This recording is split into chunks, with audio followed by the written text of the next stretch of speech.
June 1st, 2023, we have President Commissioner Banks, Commissioner Bailey, Commissioner DeVito, City Manager Charles Rudd, City Attorney Robert Pickens, and Commissioner Burton is absent.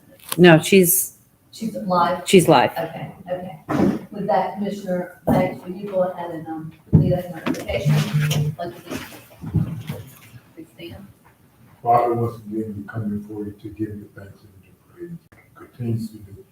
Bless this commission, the leader, and God give them an uplifted spirit. We ask this in your son Jesus' name. Amen. Amen. I pledge allegiance to the flag of the United States of America and to the republic for which it stands, one nation, under God, indivisible, with liberty and justice for all. Right.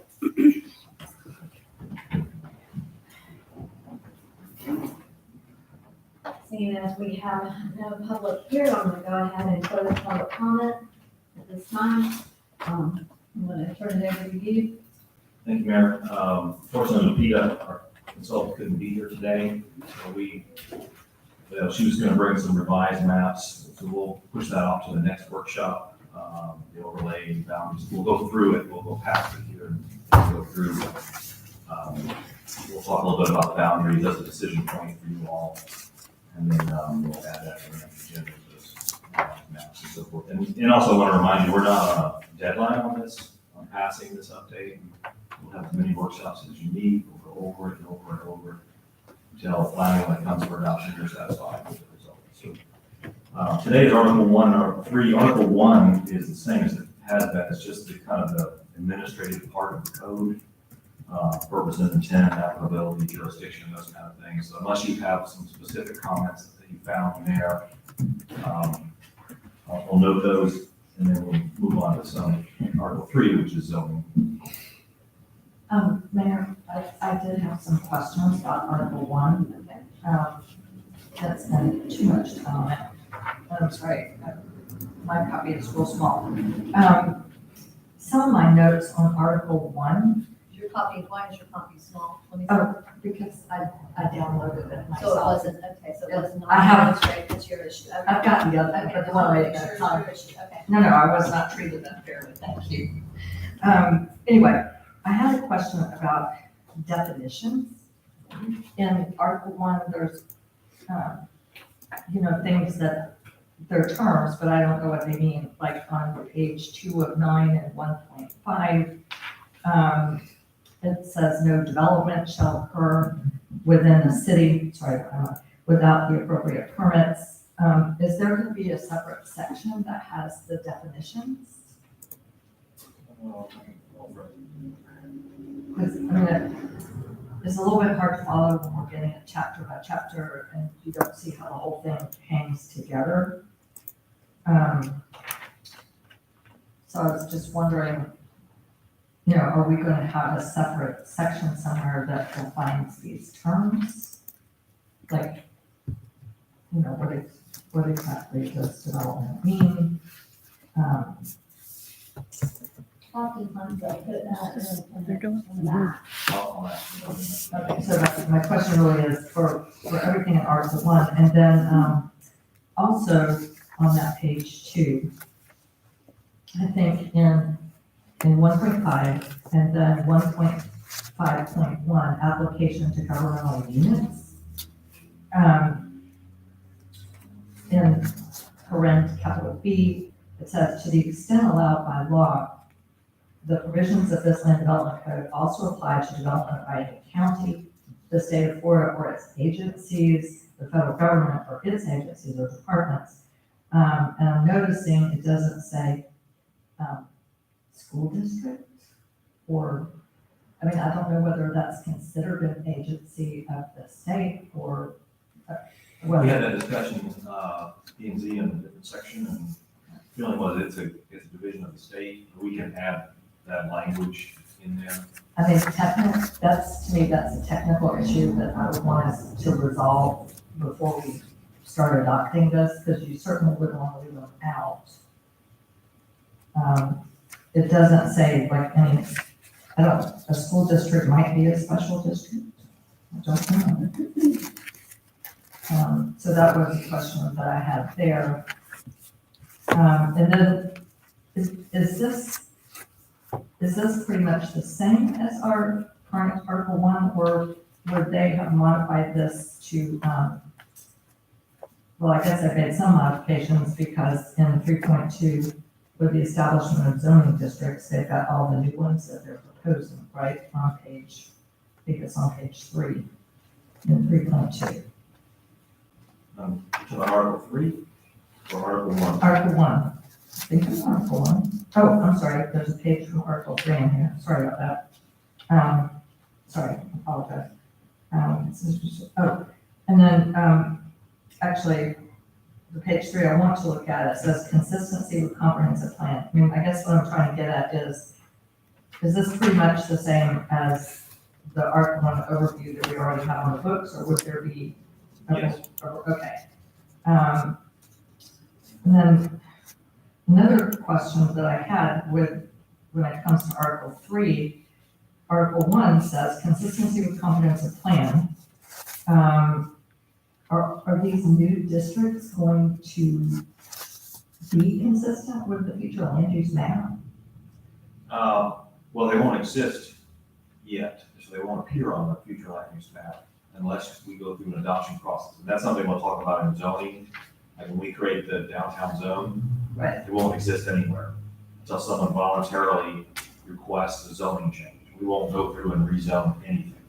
We'll have to, we can ask them, and there'll be incentives. The new zone will be attractive. So, but until they go through that process, they won't exist on the map. Okay, but And once they go through the process, then the map will be, Will be Amended. amended. You'll have to vote on that and so forth. But, okay, so technically, is the future land use map part of our comprehensive plan, or is it totally separate? It's part of it. That's what I thought, okay. So it's a little confusing to me, because Article 1 is saying that this land development code is going to be consistent with our comp plan, I think. And yes, with the comp plan and the future land use map, but I wasn't 100% sure, and maybe that's something we'll figure out when we go through Article 3. I was not comfortable that what is being proposed is really consistent in principle with the comp plan and the future land use map. Somehow. And I'll prompt them to have that discussion with you about that. How is it consistent when they don't exist yet? And how we make. Well, not so much they don't exist yet, but what happens inside them, it isn't clear to me. It seems like we're mixing and matching zoning uses that we're moving.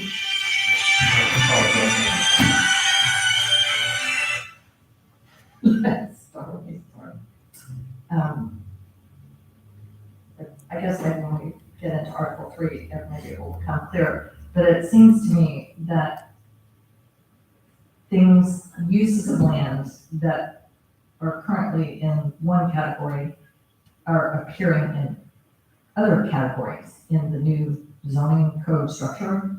So I'm not entirely sure how that lines up with the comp plan and the future land use map. So it's another layer. And it seemed to me that it would actually help us to have, again, a copy of the future land use map in front of us the next time we talk about this, and maybe even the comp plan. Maybe we should have printed copies of the comp plan to refer to while we're going through this revision. Because it's very hard to look it up online when you're looking at paper. But anyway, that was my overall concern. Okay. And as we go through the zoning, one of the things you'll see, I want to reiterate some, particularly we have some new residential zones. It would really be for a new developer who wants to come in, annex into the city, and let's say they want to make sure that the lots are bigger, and they always stay bigger, or that the houses that are built there have to be bigger. So you pick one of these new zones where that big lot of land will be then incorporated in the city zone SR4 as an example, which means bigger lots, bigger houses. It wouldn't be going into existing neighborhoods and changing individual lots. to a different residential zoning, because the house that's there would be grandfathered, so it wouldn't make any sense. So those new zoning districts, other than the downtown, are really for when you grow and somebody says, hey, I want to make sure this always has big lots or allows for little lots or whatever, depending on the district they choose. So they'll choose one and request to be zoned that new zone when they annex in. And I was gonna say for when they annex. Yeah. Yes, okay. Yeah, Okay, they- now I see the Yeah. picture now. So as we go forward, because we're surrounded by some pretty large, Big lots of piece of vacant acreage, land, yeah, acreage out there, and so. Or even in the city, some of the, I always use the example of the big piece south of town. They're already in the city, but I think it's still SR1. They may come in and develop as that. I'd like to switch to SR3 before I build, because I'm gonna have bigger lots than SR1 contemplates, and I don't want somebody subdividing the lots in the future or whatever. So, May I have a question for Tom? I thought the big, you're talking about south of town, on the west side of Summit, right? Yes. South of, The old Citrus Grove, right, the old Citrus Grove. yeah, I thought, didn't we have a discussion that some of that was more than SR1? frontage on 17 is commercial, but Right. I think the rest of it's SR1. I think the property owner thought it was still ag.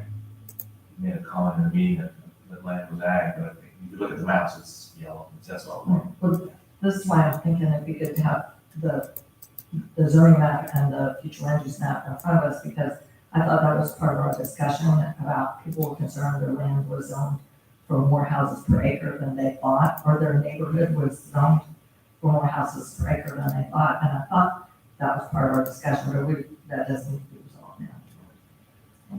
So we'll jump into zoning district regulations, Article 3. I've got one question.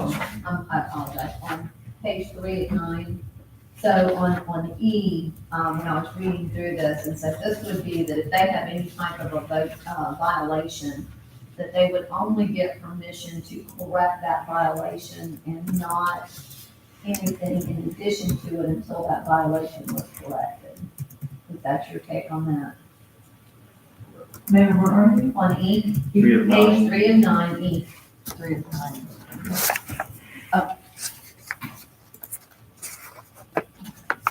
Bobby, did you, you might wanna.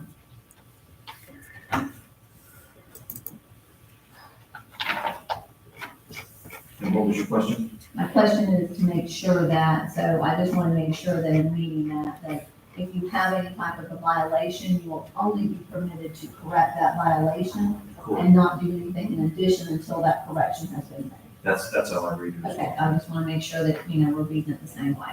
Now, on this also, and I guess it doesn't apply, but, if you have back taxes, if your taxes are not current on this, I guess that cannot be included in this. I don't know the answer to that. Maybe that's something, Bobby, that we can look into What was that? on taxes. Making sure that taxes are current. They apply for the development order or anything for this property taxes. Normally, no. I know it's the policy of the county when we go to split or combine lot, Yeah. all taxes have to be current or you can't do anything. Okay, I'm just wondering, I thought that, I just wanted to make sure, and I wonder if we need to include that, because it's subject to code enforcement violation action or that otherwise violates the LDC. We probably add the tax to the property tax. Okay. What about if they're trying to get a permit to upgrade the violation? You know what I mean? There may be something that they have to get a permit, it might be a catch-22 where if they didn't, This allows them to get the Yeah. permit to correct it, yeah, that's what I And mean. that's it. that allows them for Yeah, that. they can't get a new development. They just can't get anything in addition to that. Got it, thanks. Okay. All right, so, the first zoning district is SR1, which is an existing zoning district. The, it's on page 3.3, single family residential SR1, the third page in, Article 3. Very good. Yes. single family residential one, the planning and zoning board was recommending moving schools from a permitted use to a conditional use. They felt like conditional use basically requires review by the planning board before it's approved. So this has also bed and breakfasts and churches and accessory dwelling units, which would be a garage apartment. Those all are allowed after review by the planning and zoning board, and then they get a conditional use permit. And the planning and zoning board recommends moving schools into that category as well, rather than just a school being able to set up in a neighborhood without review. Now, where is, I'm sorry, because I had 3.3. questions with one, I'll go, Oh, I'm so that's okay, we'll go back to it. So where are you, 3.1? 3.3, single family residential. Okay.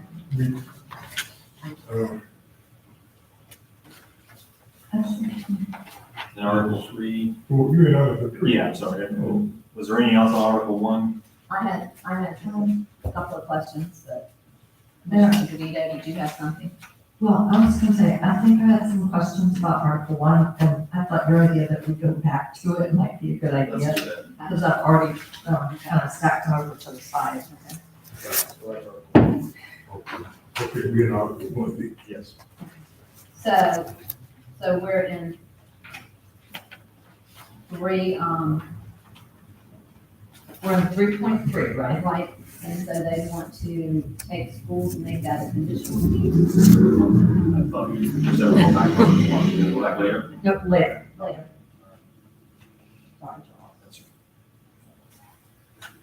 So we're in 3.3. Yes, Article 3, yeah, 3.3, single family residential. Permitted uses are single family dwellings and schools.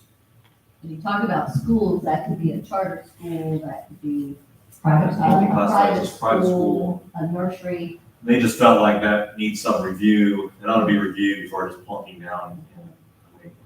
So if someone had a home and she wanted to keep a few children there, they would have to come in and get a conditional use permit.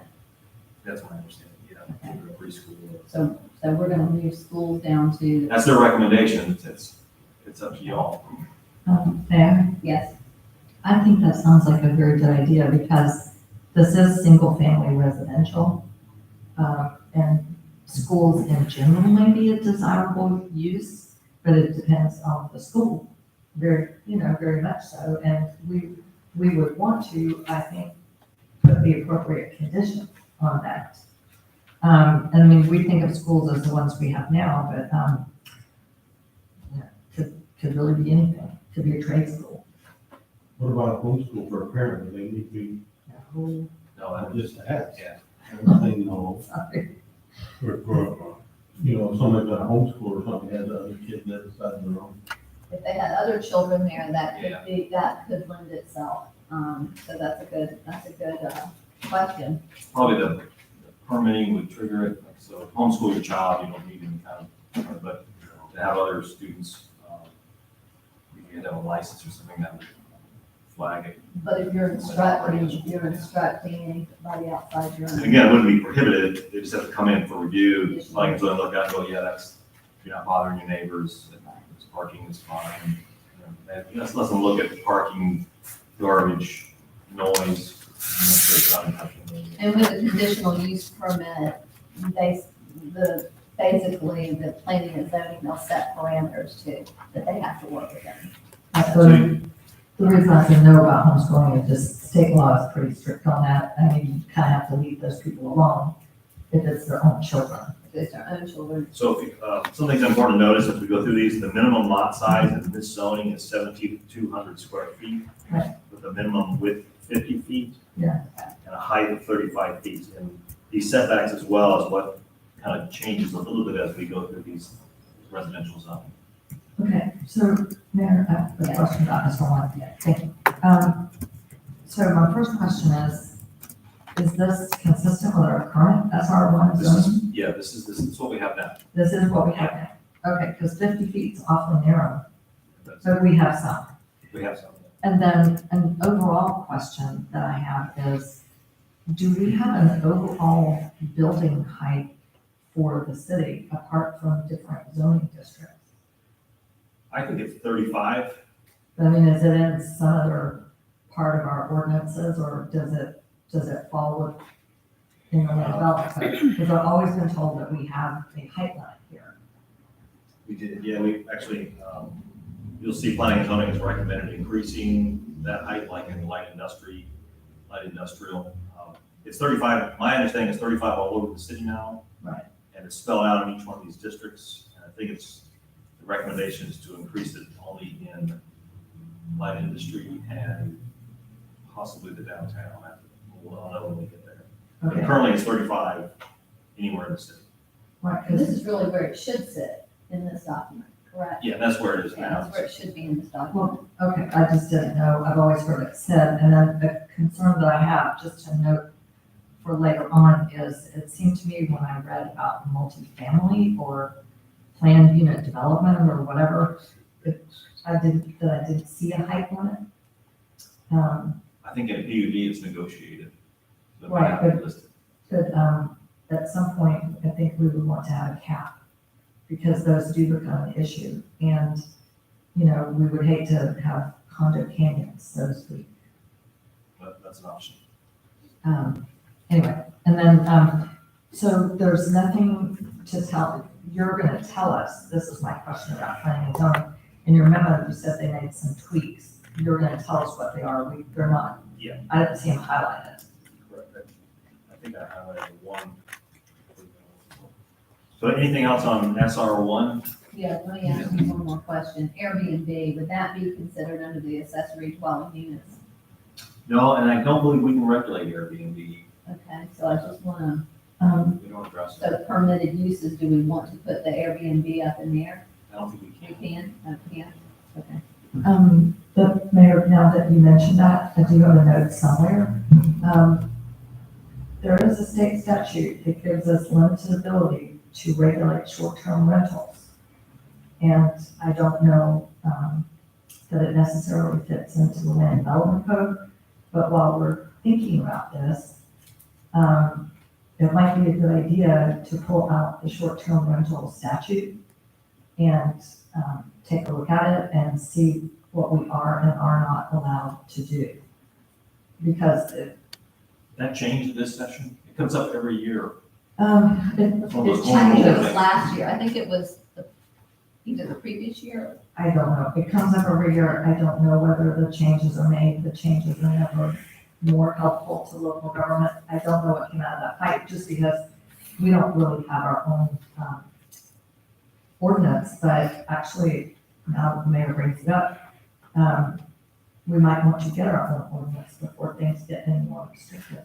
We'll have to definitely figure out what our abilities are. That's one of those home rule fights that's been going on here. I mean, our community depends on Airbnbs. Yeah. Because we don't have really any other option. We have the motel at the end of town. And there are some cabins over at, 333. But for the most part, we're dependent on Airbnb, so We'll look we that have to be really careful with that too.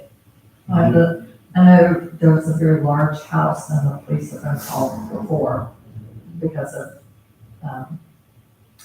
mostly you don't notice them. It's when you do notice them, that's the issue. And that can happen if you have anywhere, a party, if you have Well, I know, but it gets into a little bit more, it's a 24-hour party, so to speak. But anyway, So But a. if the individual come in and ask us if we want to make the change, can we make the change in the area that they're in? a zoning change? Yeah, Well, you'll have to review it to see if it's to make sure. compatible and so forth, with the surrounding zoning. But it's possible, but it takes review. So they want to switch commercial from residential. It's unlikely. If it's surrounded by residential, that's, we call it spot zoning, and that's illegal. So you'll have to review the request, see if it's compatible with surrounding use. Now, they want to go from one residential to another residential, that's an easier change. Classification, no. SR 1A is very similar, a little wider lot, 70 feet. Yeah, I'm looking at this. Little minimum lot size is a little bigger, 7,500 square feet. The height is the same and the setbacks are all the same. But it does, planning and zoning is also recommending moving schools down into conditional uses. And you see there's an addition of public utility structures, and conditional use. And may I ask, Commissioner Banks, did you? No. Yeah, moving schools down. Okay, Commissioner Benito. so one of my questions is, what is a public utility structure? I think that would be our or other infrastructure, for utilities. Can they give us a list? Because it's hard, that's another home rule issue. I mean, there's certain utility structures that we can't do anything about. In fact, I think a pretty bad one just passed. But I have no idea what that means. I'll get a list. And then Mayor, I had another question about the conditional uses. That I meant would be the same for SR1. The accessory dwelling units, is that something that was proposed by, the planners of Cohen, or is that something that, planning and zoning added in? I believe that's in our current code. I have to look it up. Isn't it? Because we discussed it a number of years ago, and we did not adopt anything on accessory dwelling units. Our code. Website.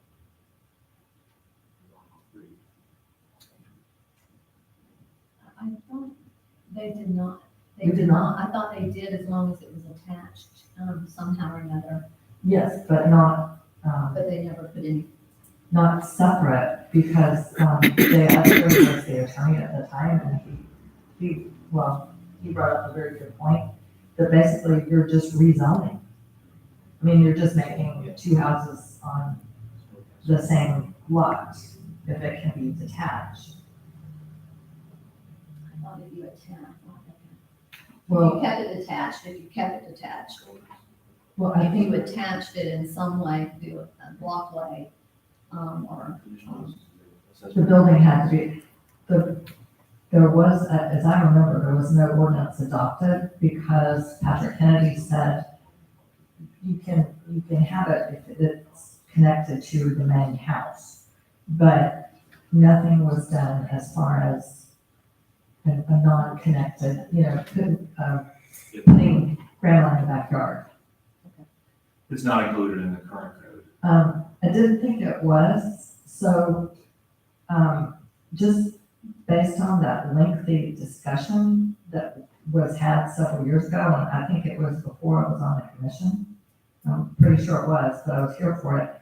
The commission discussed it in detail, and Mr. Asbury brought up some very negative aspects of it, and certainly for the historic district. I don't think we should just assume that accessory dwelling units are a good idea in single-family residential. Well, that's probably why it's in conditional uses, so you have the opportunity to review the application. I just don't see it, because then you'll have people wanting to put a house in their backyard, and Mr. Asbury pointed out that you're really just doing a rezoning, when we talked about it in detail. We just went through this in Newport Richie before that, and they were trying to add it into their code because they were having a couple things. They had a housing issue, there weren't small apartments available. This would allow for garage apartments or Okay. accessory dwelling units. They still have to meet setbacks, pervious surface area, so you can't put another house on your lot if you can't meet setbacks and pervious surface and all the other parts of the code. What it allows for is an accessory unit, which is a smaller garage apartment or a mother-in-law building, something. And so it provides a homeowner with revenue, provides another housing component in your market. There's a lot of good things to it as well, depending on the lens you're looking at to look at it. Okay, but can I jump in here? The same situation that we have now is when we discussed it then.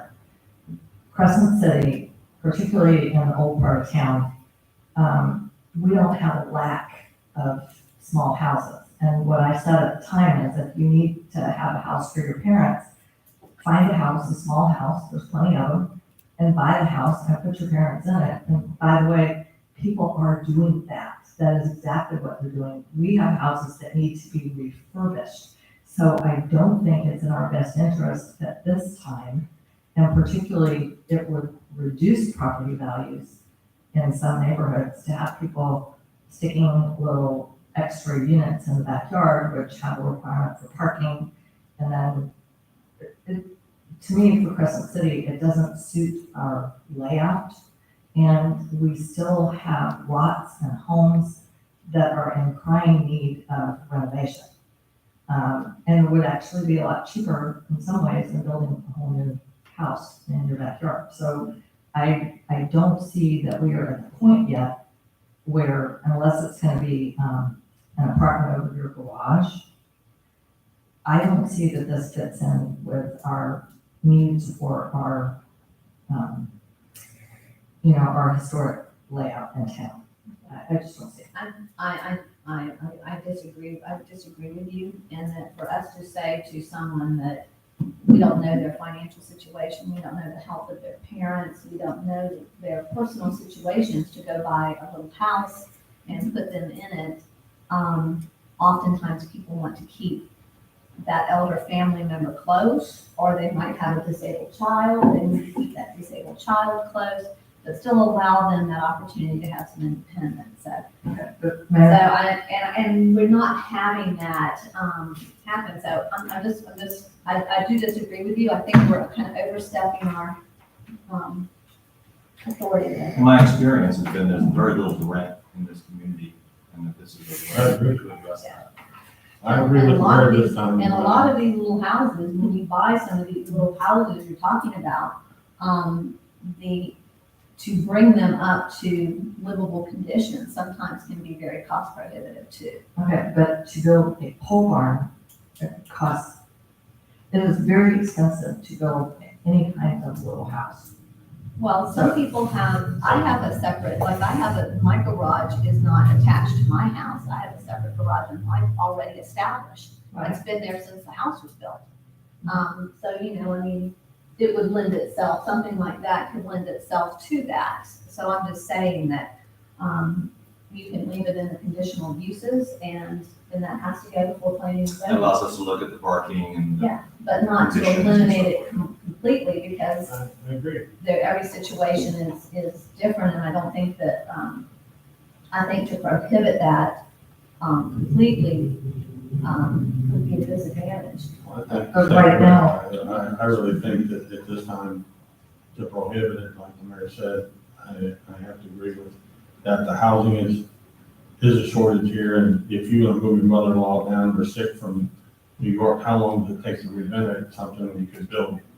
You'd have to tear down first, there's a cost for that, then do it. It's easier to do it right from the beginning within your backyard. So I have to say, I think if you eliminate this, you eliminate options that you need to have with a loved one, and or, completely renovating it. Doing away with this to solve your empty blighted houses problem is not the case. Is not the purpose. And the conditional, as long as you leave it in conditional uses, it still gives us the ability to decide it on a case-by-case basis. If you have a lot that is 70 feet, and it just really doesn't work there just based on the house, that's something that the planning and zoning, that they would be able to look at that.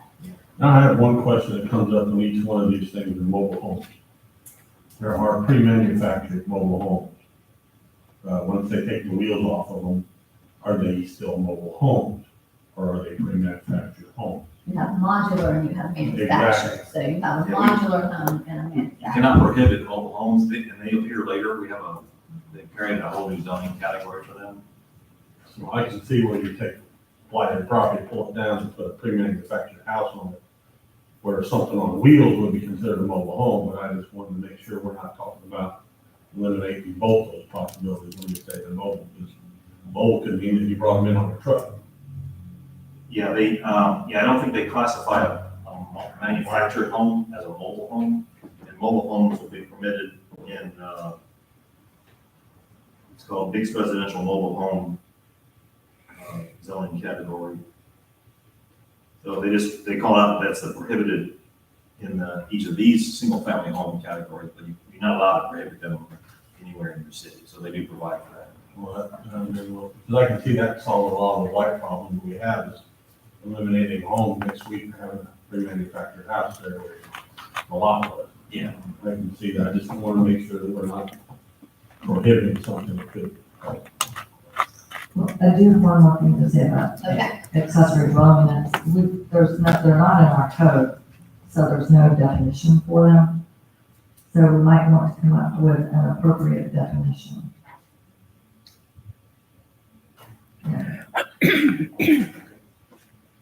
So SR3 is a new category, which provides for a larger minimum lot size of 8,500 square feet, a larger minimum lot width of 75 feet, and a larger rear setback, 25 feet, and larger side setbacks of 15 feet, or 10% of the lot width, whichever is greater.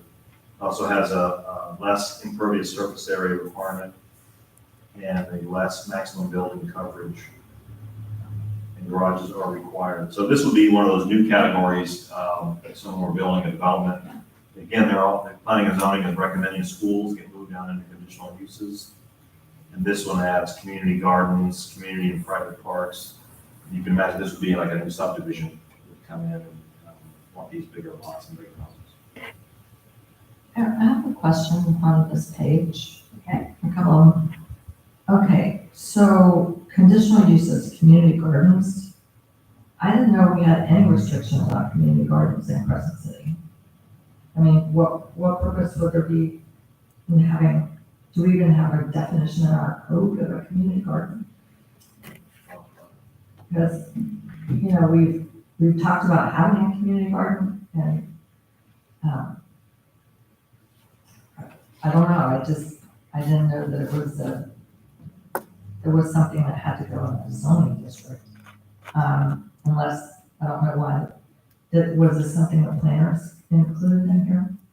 Well, this whole thing is new. This whole zoning. Right. I think, As they build out a development, oftentimes you'll see in those developments, they'll have open space. So they'll take one of their lots or they'll cluster some of their lots and they'll put them into an open space area, which might include that community garden. So chances are when they were going to do this, and they can later share that with us, but I would think that that's something that they were considering is to be allowed to do that on those lots. but I guess what I'm saying is, I think I saw it in other, maybe in other categories in here. I don't know, I just thought that was a funny thing to have in the zoning area. And as well, so I'm assuming every residential area we're gonna move schools into conditional, would that be right? Yes, I think that was, yeah. And then, I don't know, communities and private parks, I guess if it's a new development, that makes sense. And I don't understand the relationship between the minimum lot size and the 4 dwelling units per acre, which this applies to the other categories as well. So, I don't understand the relationship between the two. Maybe the planners or you could explain that to us. Your minimum lot size has to be 8,500 square feet. A quarter of an acre is 10,000 square feet, a little bit more. So that would still allow you 4 dwelling units on that 1 acre. And some could be larger and some And some could be larger and some could be smaller. That's just a conceptual. and you've got the setback. Now, with all of these setbacks, anybody that is, current, those are grandfathered. Yeah, if you were to change an existing law, you would have to conform. Like my house is 100 years old, and I think it's right on, not the house itself, but the garage, like they put it right on. That property. SR4 is similar. The setback, is that property line or is that structure? It's property line you gotta be set back from the property line, front side and back. From where your survey But, says. Mayor, can I ask a question? You brought up a really good point, and it's something I actually don't see in here. There's usually a different setback for the main building and the accessory building. Because all the accessory buildings in Crescent City are practically right on the property line. Ours is so close to the property line. If somebody ran a fence down there, I don't know if we could get between the fence and the building. So, but I don't see any, I don't see a reference to that. Well, what's the current code for, somebody puts a shed in their yard, 5 feet. 5 feet from the property line? It's five, so in other words, there's a different setback for a shed than the main house, right? Correct. Okay, but I don't see that in here, now that the mayor brings it up. I'm not sure if sheds would be in another section of the code. In our current code, it's under accessory structures, Okay, so it might be under that. that makes sense. We'll just make a note to make sure that we find that somewhere.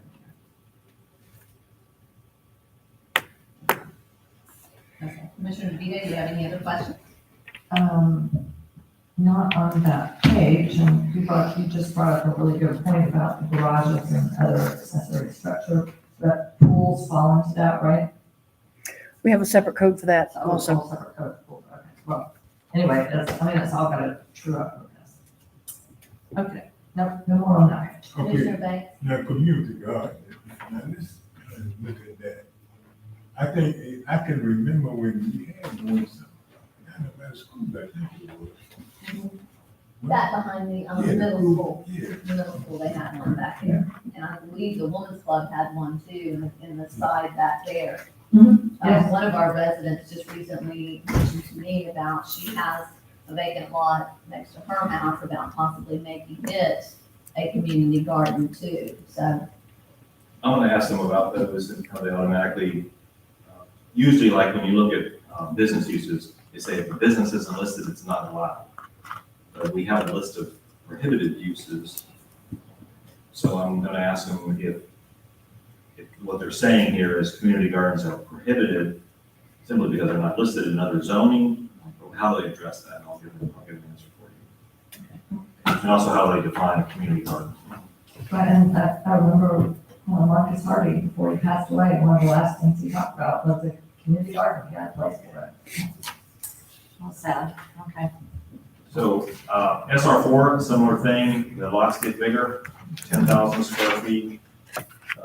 Width is the same, 5 feet, height is the same. And then the setbacks are a little different, a little less in the back, a little less on the sides. So, again, these are I see these as options for developers coming in. They want to make a development, they want to make sure it stays bigger lots, bigger houses, that sort of thing. This would provide. Surprising that they made the minimum square footage on that 1,200 square feet. Is that? Minimum Oh, minimum living area, 1,200 square feet, when you've got that large of a, square footage on that minimum, so you've got a half acre, a quarter acre. So you're really working with a quarter acre. Yeah, I had the same thought, doesn't this look more like an apartment size? My house is. Would you want to, I was just looking back, it's So I want bigger 1,200 house for now. 3, it's 1,000 for 1A, and it's 1,000 for SR1. Do you want to tweak those? Require a larger house and a larger one? I just would, a 1,200 square foot house, that's a small cottage, really. Yeah. So, And these are just minimums. yeah, these are minimums. Now, I don't know, I'm just thinking of that large of a lot, and this little tiny house sitting on that large of a lot. Tiny houses Sound are like- kind of in right now, so Well, having tiny smaller. houses they're in, but, Well, this is not technically a tiny house, which is like, But what, I mean, people are 300. starting from 2,500 feet homes, if they're living there with 2 people, they don't need 1,500, 2,000. no, I know, but that's more, this to me looks like this would be something where a developer comes in and again, he's developing these, Because currently, You could require a larger house. If they want that zoning, they gotta build at least X 2,000 square feet. What would your preference be? I think I think for that size, 1,500 square foot. Typically those cottages, especially those, when they're doing those in those neighborhoods with those cottages, they're usually about 1,500 square feet. But you also have the accessory building too, because oftentimes they'll put a breezeway and then they'll have their garage on it too. So, I don't know, I just brought that up. You've got a large lot and the square footage stays the same, and this to me seems like just looking for something more of a more larger development. Yeah. And that's probably what'll happen. It'll be a big house.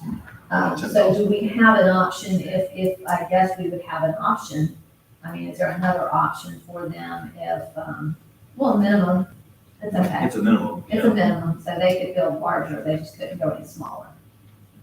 So that would eliminate tiny houses on this, yes. Yeah, my observation is I would like the planners to tell us why they chose 1,200. I mean, certainly, I don't know if they're looking to the future, and as Commissioner Bailey said, maybe they want to build for an older clientele, or if, utility prices continue to go up, maybe, I don't know, I'd just like to know why they proposed it. And when you build something like that, when you're building to that older clientele, typically, you're on those zero lot lines, because they don't want that maintenance, they don't want those large land, that they have to upkeep. So, Right. kind of just ask them with that, but, Although I will say, people do tell me when they come here, oh, we're not moving in the city because we want a lot of land. I mean, I don't know, I think why is a good question. And you're moving schools down into conditional uses on this one as well, correct? Yes.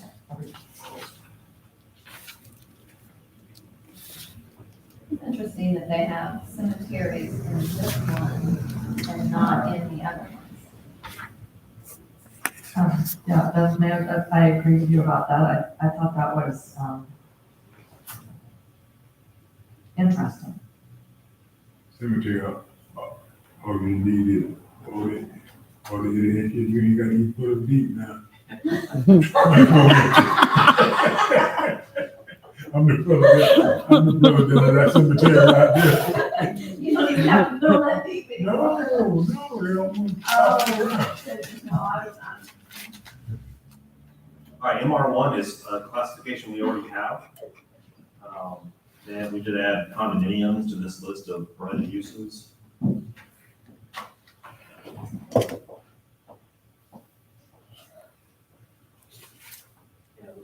Yeah, the rest of it's the same, the setbacks, building height, 35 feet.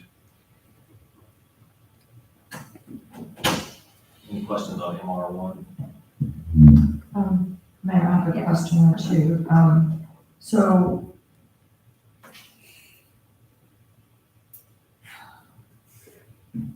while you're thinking, go ahead. okay, well, I have a note to myself here with a question mark. It says mobile homes. So mobile homes are not allowed in multifamily residential one? It looks like it. Okay, and then, is our density for MR1 is that staying the same as to what we have now? Is, Mhm. I don't know. Karen spoke.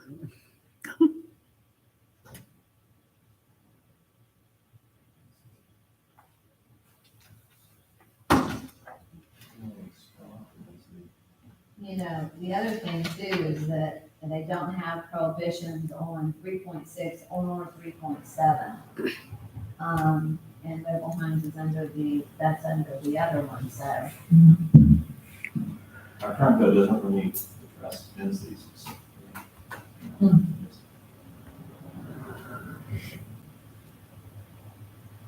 Area lot coverage. Setbacks. Now, doesn't address density.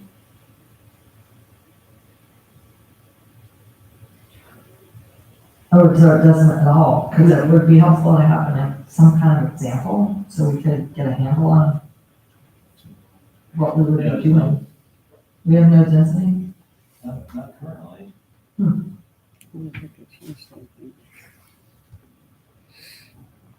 so no property setbacks.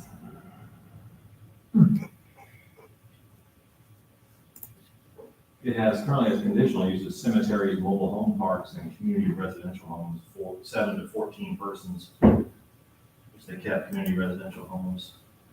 We added bed and breakfast inns, child care center, wireless facilities. And may I ask another thing here? What is a wireless facility? That'd be a tower, Oh, okay. cell tower. Do we want to put, the prohibited on this, in the language in this? Is there a reason why they don't have it? I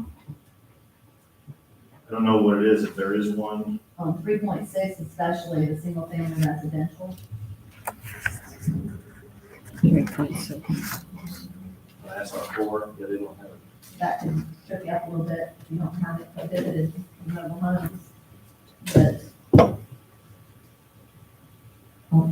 Yeah, I thought, can I ask a question? Wait, so I'm getting confused. I thought if it's listed in other places, but not, then if it's listed in some categories, but not in others where it's not listed, then it's not allowed? I was saying that's how it works with, about the business uses. You can say if it's, yeah, but business nobody's ever heard of unless it's listed. But This could be that, the minimum living area, they disqualify a mobile home. I'm not that familiar with mobile homes, but you can get, oh yeah, you can get large ones. Yeah, usually they're more than 1,200, you know. But I would argue that if you've got it prohibited somewhere else and you don't prohibit it in this category, then to me, I would argue that because you didn't prohibit it here and you did in other areas, then it's allowable.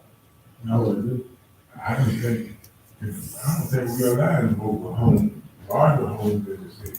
But all right, for larger homes, because you take them, you take the wheels, and currently we allow mobile homes in this category, MR1. We allow mobile home parks, it says. oh, you talking about single mobile homes. I'm going back to SR4, I'm going back to SR4.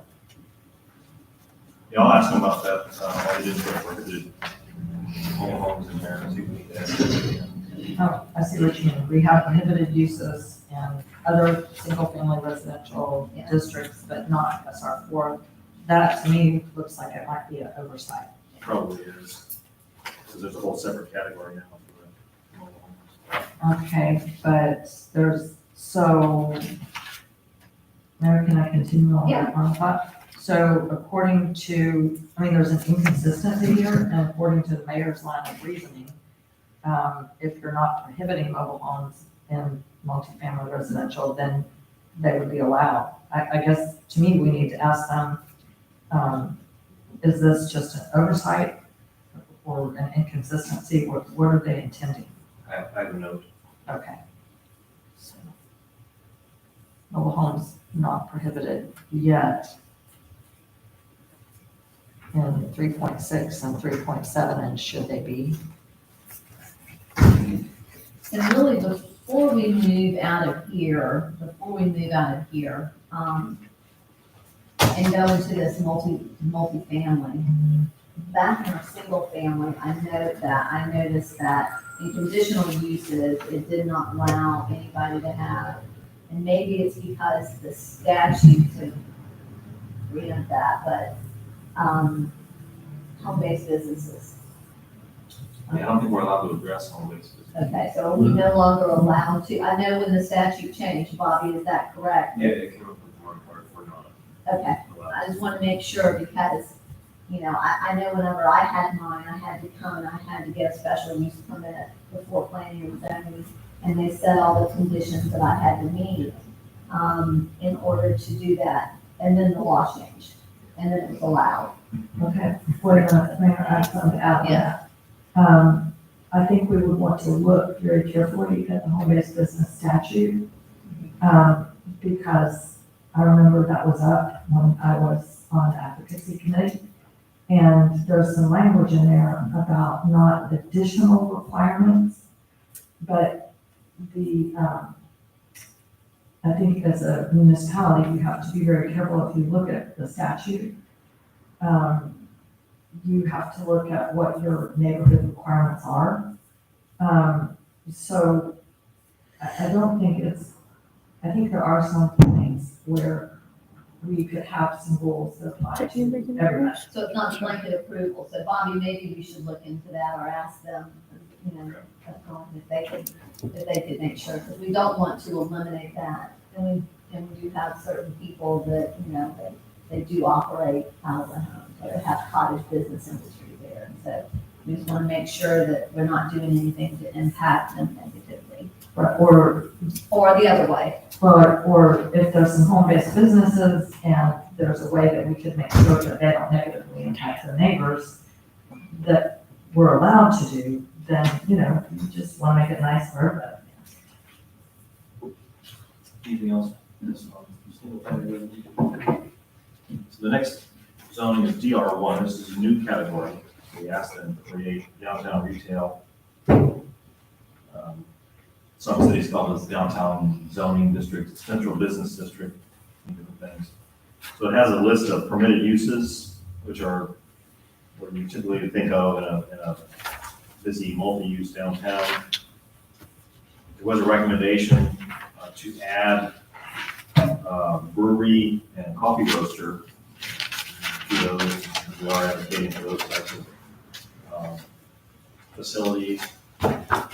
Under conditional uses, there's a recommendation to add pharmacy. So permitted uses would be Brewery, Brewery coffee, and coffee roaster, a roastery, because a lot of times they'll roast in the back and serve in the front. we want to make sure we allow that. Gym City Coffee, From the microbrewery, microbrewery, yes. You got a dry cleaner down here, you got own.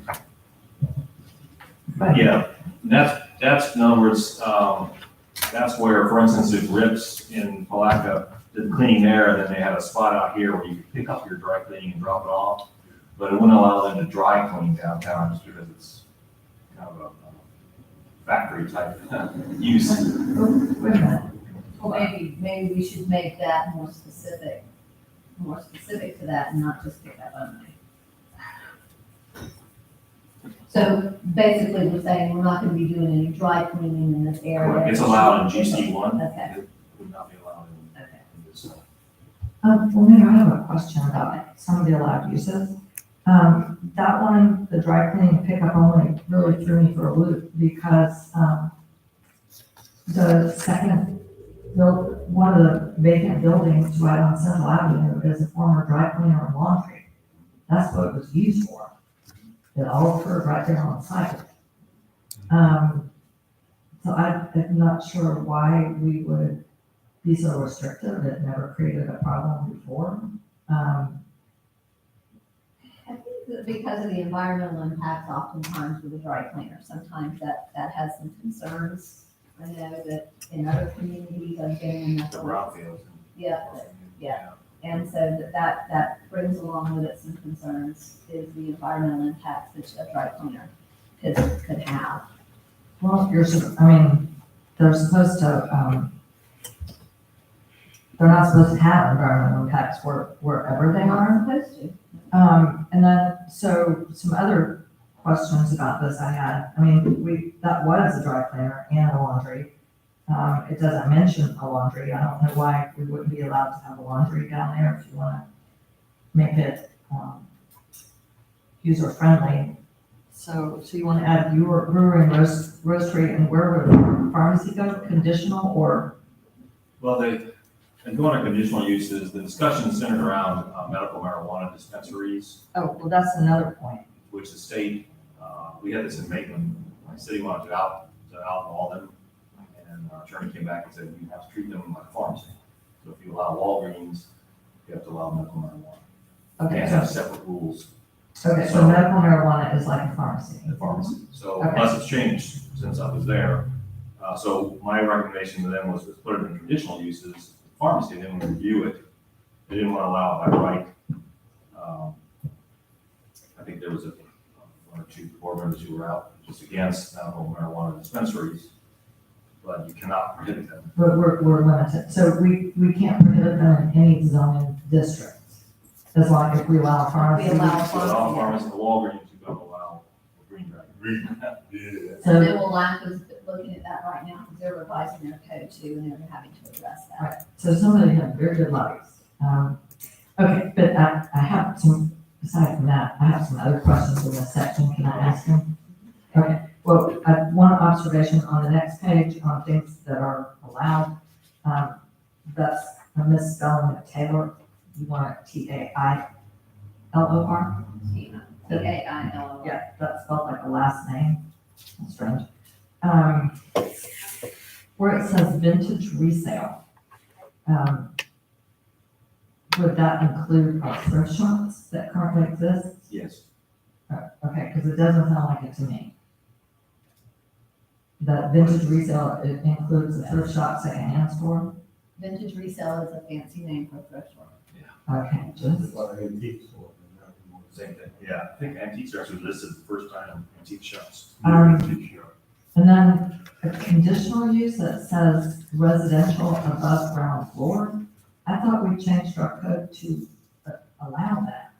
We do, yeah, that one, I'm not sure what Because, I mean, to me, the new urbanism, what they have in St. Pete and Tampa and everywhere else, and this was, well, actually, it's not what they have in the big cities. That was our original plan in Crescent City. All these Central Avenue buildings, well, not all, but a great multitude of them, had residential on the second floor. So don't we just want to allow that? We do, yes. Okay. Mr. I have one, what about warehouses? They, actually, the recommendation to add storage and warehouse as permitted uses. That's one of our challenges right now. We I have a saw lot of outdoor stores, but, indoor stores for warehouse, I didn't see marked for prohibited use. Yeah, we're recommending adding storage and warehouse to prohibited uses. I agree with that. I'm gonna go downtown, don't need to have a store. Well, I mean, are we going to allow, I guess that's for a standalone storage and warehouse, not for an existing business. Correct, yeah. Business has a storage room, that's fine, but the whole thing is nothing but a storage unit that we have. Yeah, I guess you three bananas need to place the little storage shed out something for Yeah. the, dry goods or something, that would be different. That's different, that's part, yeah, some accessory. Just a warehouse. Oh, and wait, I have another question about prohibited uses.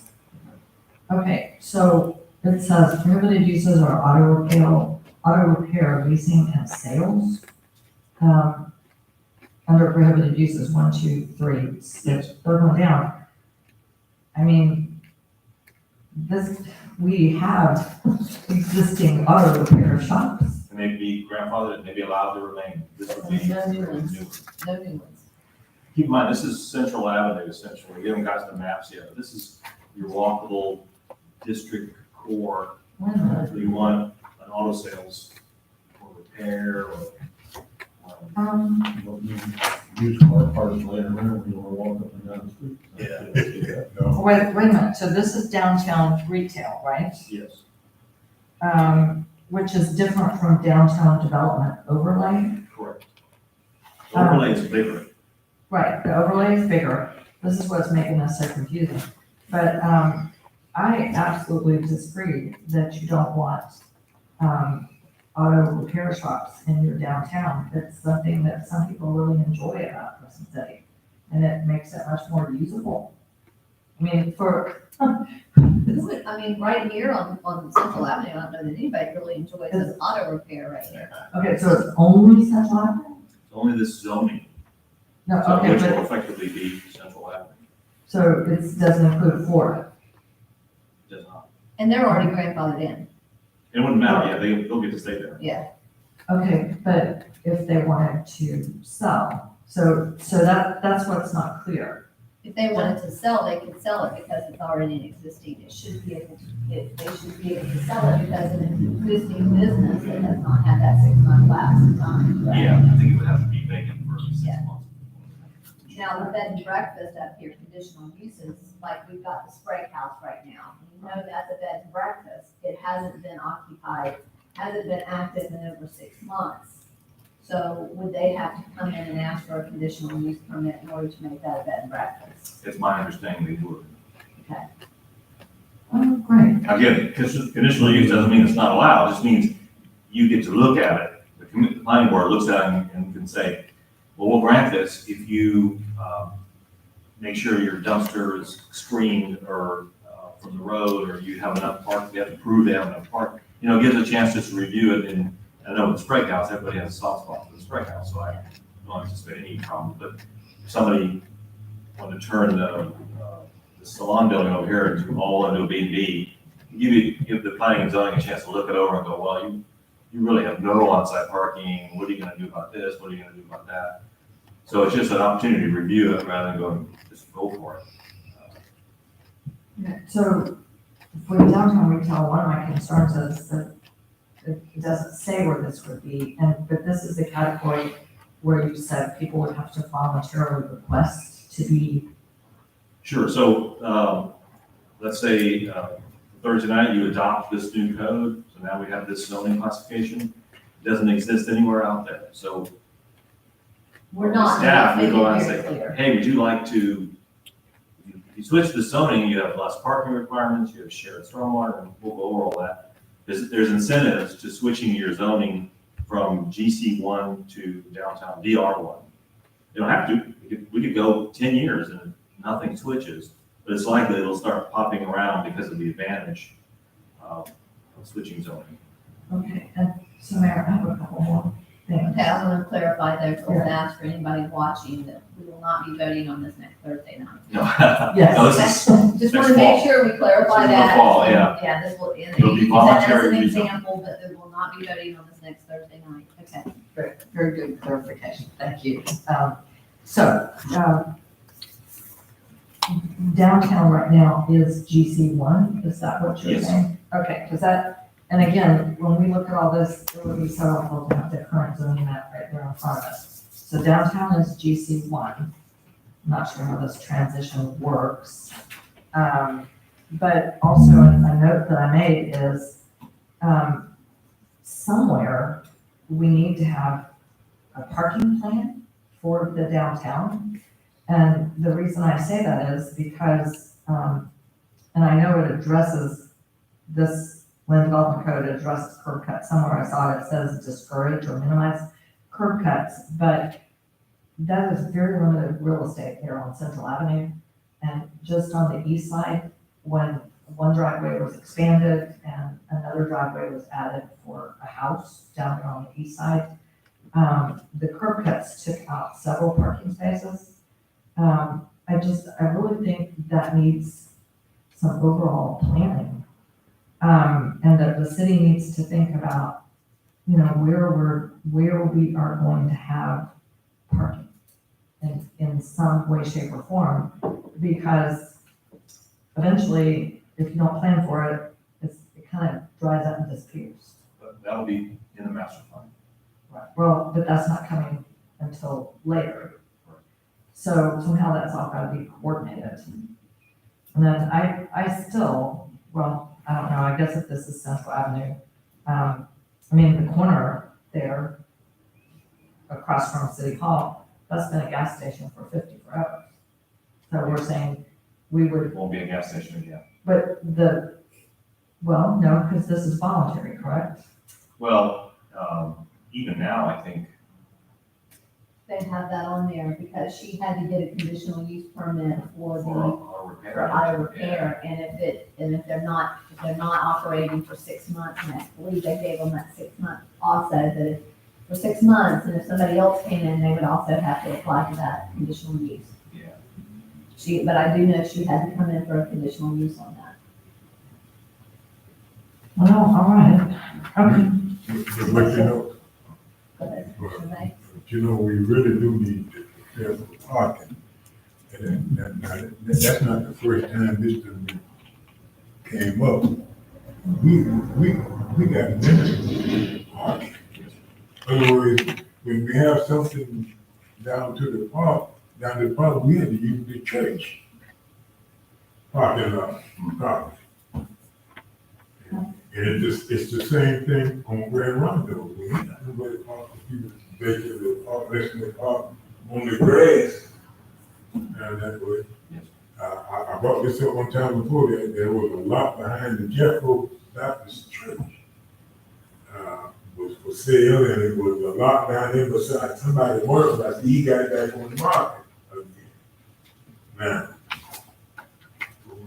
we need to think about that. I don't know how we gonna deal with it, but we really need to think about it. Okay. And parking will be part of the plan when it's adopted. Okay. Parking plan. Yeah, cause there's a empty lot right across in front of where the Western Auto, where, Right there. right there, all that is empty. Yes. So the city needs to think, you know. And that actually would make a really good parking lot Yeah. because it's centrally located and you can walk and it's Walk, just that right, one block. right, That would be. Yeah, that's something we need to think about. I Commissioner Vito, I'm glad you brought that up. I do have a question. I know that right now in Putnam County, internet cafes are prohibited, correct, Bobby? So, but we don't have it on our prohibited uses, and I think that we probably should add that, huh? Yeah, but I just want to make sure that, We can add it, that's easy. yeah, I just think, sometimes you just put as much as if you've got it covered everywhere, yeah, you've got it covered. If you Any look other in the, questions on this? Yeah. One more. Uh-huh. When the flea markets, that's not the fair farmer's market we have. I mean, some people would say that the farmer's market is basically a flea market. so this would be a permanent, like, Permanent. Renninger's or, Okay, so it's temporary, things like farmer's market would good. I just want to make sure we don't correct. eliminate that by. Yeah, and the farmer's market's very careful about that too, to make sure that it doesn't have that flea market. That it is definitely Well, I mean, craft and yeah, arts, crafts and produce and food. So, Anybody could say, that the guy selling the fishing rod could be a flea market guy, I just wanted to make sure. that- permitted uses, we have farmer's markets on here and permitted uses. So if you look at the chart, for the setbacks and so forth, the recommendation from planning and zoning was to increase the building height, allowed height to 45 feet. For what's category? This is still DR1, Okay, the next page after the prohibited uses. So it has a minimum lot size of 6,250 square feet, minimum width of 50 feet. They're recommending going up to 45 feet for building height. Okay. And then for the setbacks, saying up to 10 feet. Because that will allow the building to be built right at the sidewalk, or they want to back it off 10 feet to allow cafe seating or something in the front. Would allow for that, rather than just 10 feet, making them push it back 10 feet. Okay, And also, the impervious surface area, changing that to 100% to allow them to build out the entire block. that was their recommendation, Yes. 100%, okay. We don't have much area, you know. And then the side setback would be 0 to 5 feet, 0 to 5 feet. We wanted the building side by side, particularly if you think about the Bill Miller side there. And I know like the blue building, this would apply to the blue building next to the Sprague House, because that's right on. And I know that there were some adjustments made, some variances given on that property.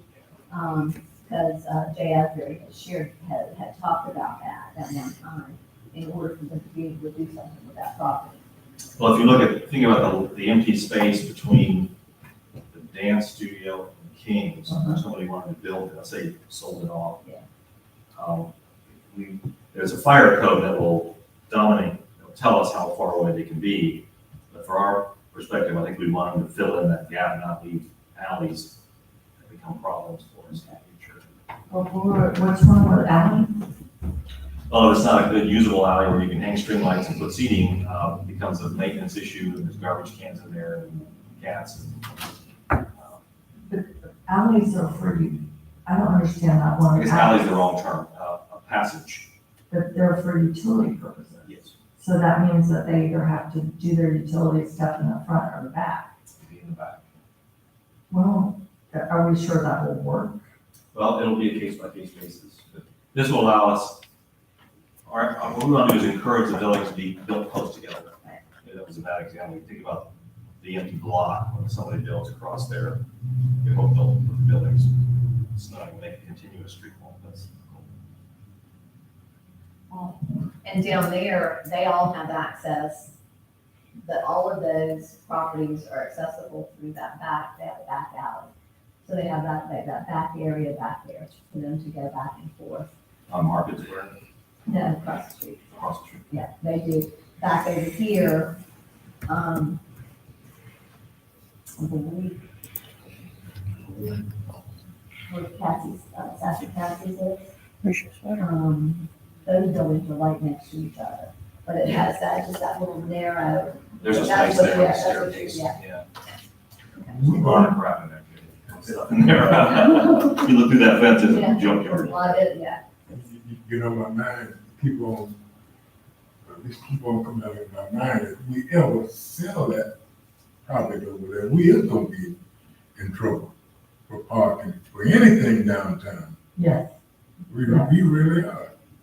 For right now, we use that basically for parking, for anything that we're gonna have down to the end of the street, the Three Bananas. Even the middle school, you'll see that the other day they had, where the old Miller Middle School is, they had, probably graduation for the elementary school. People were parking. And they filled up that lot over there because there's not ample Right. parking even at that property over there. So, That's why I said we need a parking plan. Mayor, I have a comment about impervious surface. Okay, so, I understand you might want to let people pave, but at some point, I think in Crescent City, especially in that down, well, for stormwater purposes, I think that this would be an opportunity to say, if you're gonna have paved surfaces, that you still wanna limit how much impervious surface there are and require some pervious pavement. Because, you know, the stormwater issue is real. So, We do need a stormwater plan. right, but I'm saying pervious pavement, pervious paved areas alleviate the stormwater runoff. So you could pave it, but we could require that some of it be pervious. What percentage you recommend?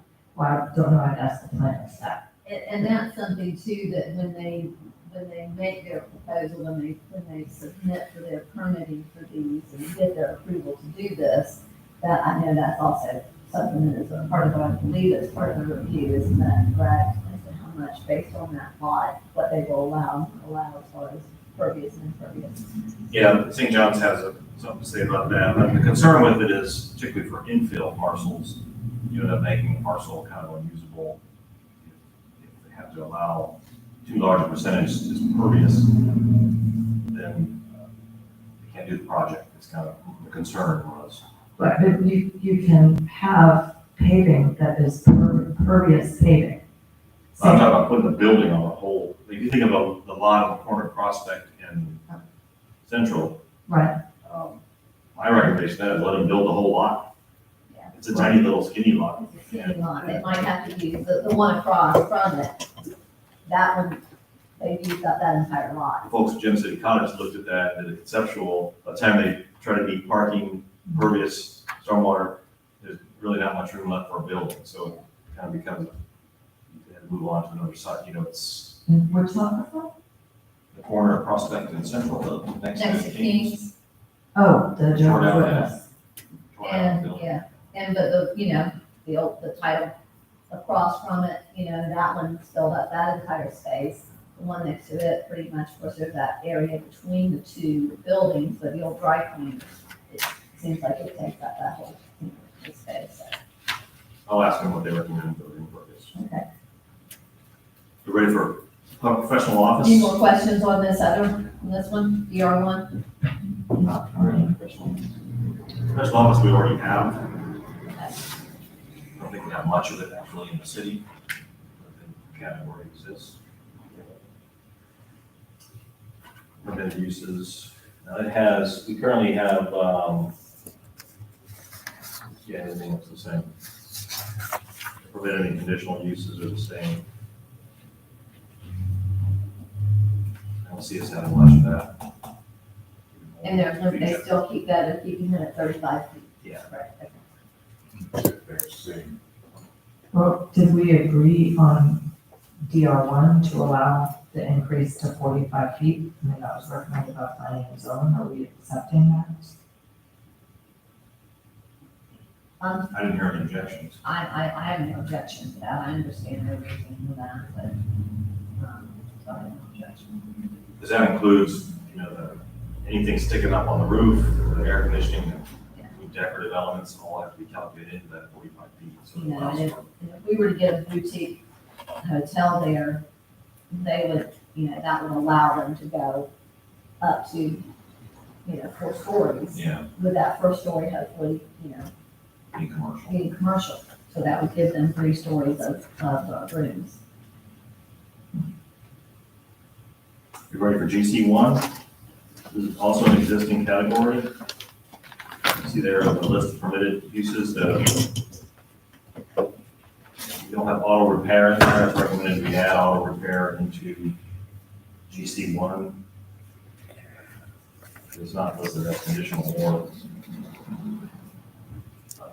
permitted, and also putting a pharmacy as a permitted use if it was not addressed.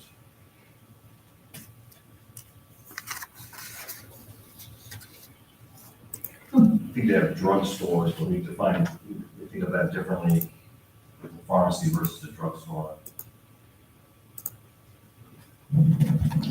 Horse towers. So we want to allow towers. I'm sorry, what's your? So, under conditional uses, it says wireless facilities, and you said that was a cell tower. That's a cell tower. Would we want that along 17? That's up to you all. I don't think that's a great look. No, it's not. Well, that's why I think conditional use, because you got the chance to Yes, correct. just continue with that, yeah. I don't see a prohibited use statement. Well, I would think we would want to have some conditions on the conditional. We're such a small town, I don't see why we would have to have it in GC1 in the middle of town. That seems more appropriate for industrial. Is there consensus to scratch it? What are we scratching? Wireless facilities, basically it's the US 17 corridor. It's all our GC1. I mean, we don't know in the future what a wireless facility could look like. I mean, they've done so much with that. So I think while we don't want a huge tower right here in this area, I also want to say that leave the option available for, planning and zoning To review. to review it. Anybody else? Somehow I think that we need to have a little more treatment of it so that someone doesn't come in and just ask to put a tower on a lot, which right now is feasible. I mean, I don't know. I just think we need to be more specific about what kind of tower could be allowed. Although I guess I just think we need a little more specificity. I can ask them what the conditions could be as an example, so they have an example. Yeah, that'd be good. Your wireless facilities too, I mean, rather than a tower, you've got all these wireless, we have these wireless, boxes everywhere too, that they The new one, that they 5G. have, yeah. But I think we have to have control over that Those we can't. because they're in the right way and apparently they can do it.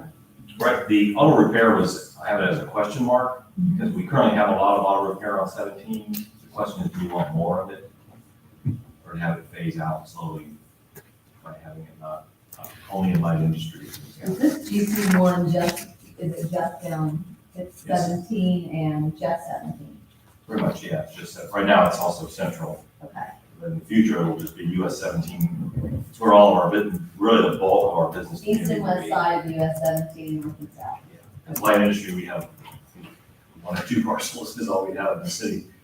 The bulk of our business community is in GC1.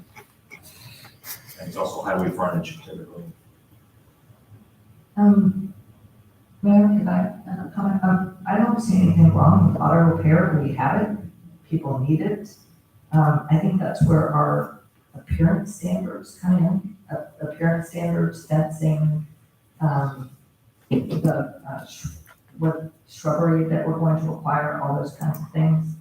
I just don't see a problem with it. I don't think you necessarily want to segregate them all into, farther out if you want. I would put auto repair in conditional uses, so then you would have to establish that shrubbery, then you would have to establish all those things so that, to make it more attractive, not allow them to leave those 20 cars on lifts sitting out there on 17. Well, I don't have a problem with that, but I thought we were gonna have new standards that apply to everyone. They'd only be for new construction. So Okay. if somebody Bought a place, bought the tire store down here. Yeah. In an R, whatever, just continue, you wouldn't have to meet the new code. Unless it had been sitting empty, he's gonna remodel it significantly. Okay, well, all right, so then that could be a conditional use, and then we could require. then we could require it to look nice. Screening and so forth. Right. Because that's the appearance of people driving through town. No, I mean, I want the whole town to look nice. That was the reason I brought up. No, I know, but you Yeah. added the shrubbery and all, but that's where you get into that and making them meet certain requirements in order for that conditional use to be allowed to do that.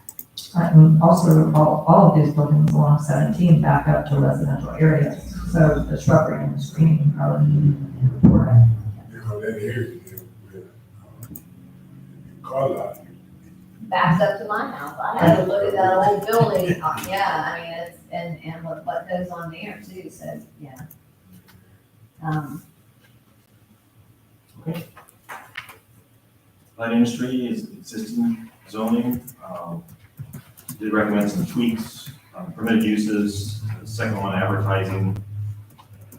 Suggestion was to add signs, silk screening to that, kind of better define what that meant. Or, I hate to you gotta go interrupt back. you. Yeah, on this one, so we don't have, I guess there's no prohibited uses, like you've got adult businesses. See where you've got adult businesses and the prohibited uses under the other one, so you would allow adult businesses. That's what it says, right there at the top. Yeah. So we don't have anything there, there's no prohibitions in this one, along 17, Highway 17. But I, Correct. And currently, and then kind of the way planners always say to me is if it's not on the list, it's not allowed. So it's not a list okay, of allowable. I'm gonna argue it. Yeah, I'm gonna argue it, because if you put it in this area, prohibited uses, and you didn't put it in here, then I'm gonna argue with you. We have to allow it somewhere. We Okay. have to figure out where we want to allow it. So we could put It's allowed prohibited. in light industry. Yeah, we can put it in light industry if we need to, but prohibited uses, We didn't know handle it. yeah, I mean, when I look at that, that's the only thing that, He told me that sold, Bill. Somebody bought it? That's what he said. The one up here, the triple family sold. Haven't verified that. okay, Are we ready for light industry? yeah, sorry. That's right. They also want to, so we wanted to add behind advertising signs, self-screening to better define some more like industrial type use. And then down under printing and publishing, we wanted to scratch and publishing and make it printing press, because a publisher might just be an office use. May I was gonna ask about that? May I ask about that? Yeah. Okay, because I know, well, first of all, where exactly is light industrial right now? Ice House? I think the old ice house might be Right, I'm saying it's not on, about it. when you said on 17, you were talking about general commercial. Of course, yes. Okay, right, well, we did a spot zone for the, place on Oakwood. That's the old ice house. Ice house. I think we have some light industrial somewhere, I just don't know where it is. But when it came to printing and publishing, kind of, this relates back to our general commercial. Is it allowed in general commercial? Because I know, when we had the Courier Journal newspaper here, I mean, that's a long shot that we would ever have another newspaper. But they did publishing. I mean, they printed their own paper, they ran off all kinds of documents. And then, does Scott King print on Central Avenue? He does printing, I don't know where he does the printing. I would imagine it's out of the house, but I don't know that for a fact. You imagine it's off-site. Yeah. Right. I don't know, but, I just have a question about, do we need to allow printing in some of our other areas? Could add it to GC1. But I don't know. I mean, to me, that's a question for the planners.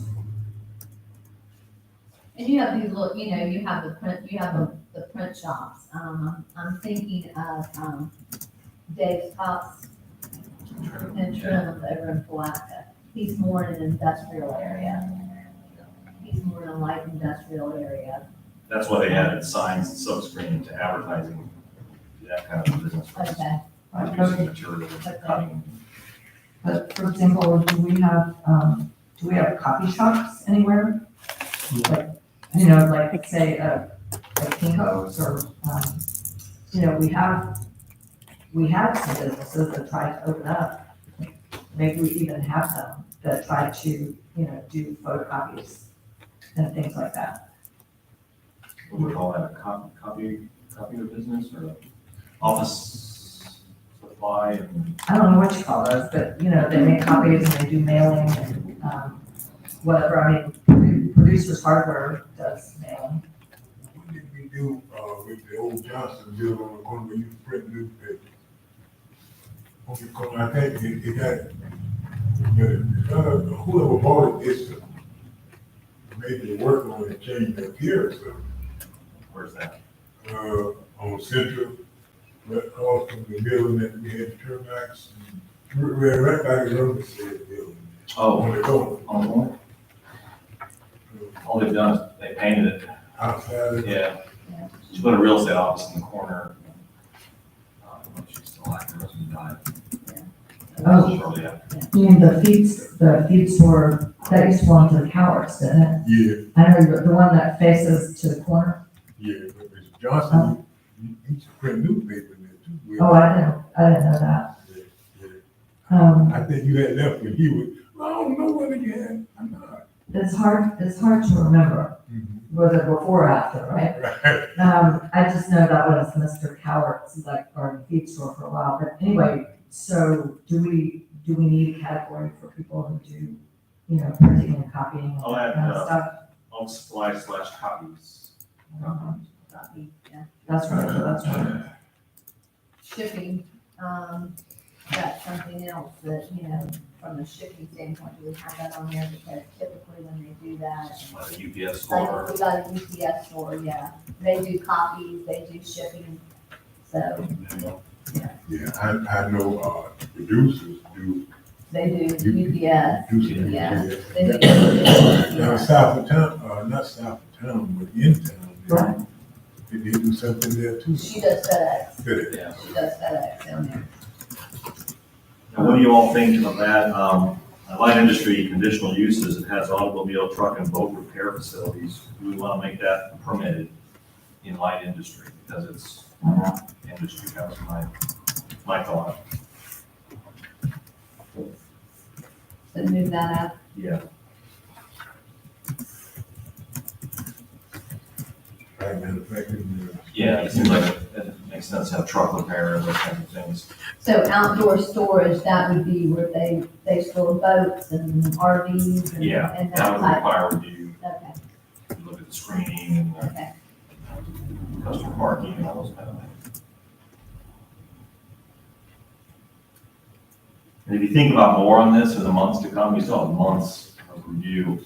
We can tweak this as well. If you look at the little box for light industry, they're recommending increasing the building height to 65 feet. Over 45? Yes. In the industrial Sometimes they building, need. yeah, taller warehouse. And of course, I think we should probably, some of this I think might would apply I think some of this might apply to if we annex some of that land and we end up doing some sort of a light industrial park. Yeah, someday. Hopefully, we'll have a little industrial park. Because I could, I could see that happening. Where's that? It's not, I said if we annex, Yeah, the growth. if somebody came in and said they wanted to do an industrial park, a light industrial park, that right now, the chamber, that's what he said, Mark said, is that's pretty much what he's doing right now is industrial, If anybody wants to do, industrial, coming in here to do industrial. I have a question about increasing the building heights to certain heights. So is there any, That's okay. is there any cutoff level that our, available fire services are able to serve in terms of height? Oh, that's just.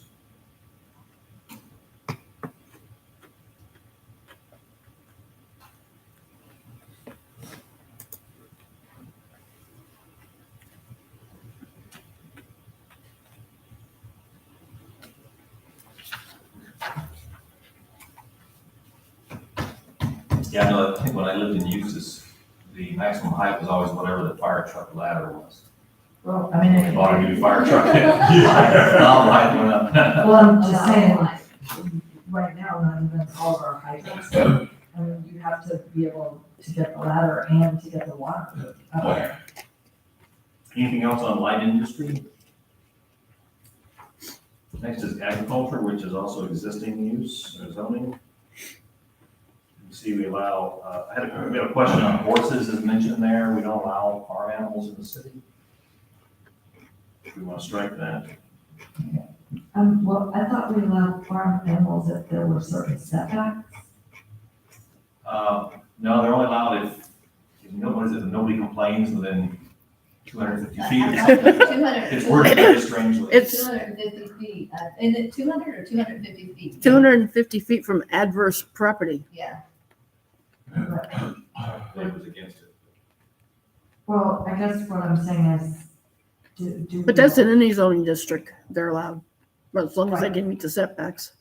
Okay, so they would be allowed in agricultural districts right now if they met the 250 feet setback. yeah. If you took horses out of there, you'd have to take Riding Academy out, and I'm okay with keeping the horses in there.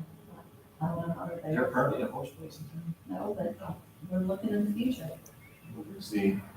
But, I would want to know, It has riding academy, yeah.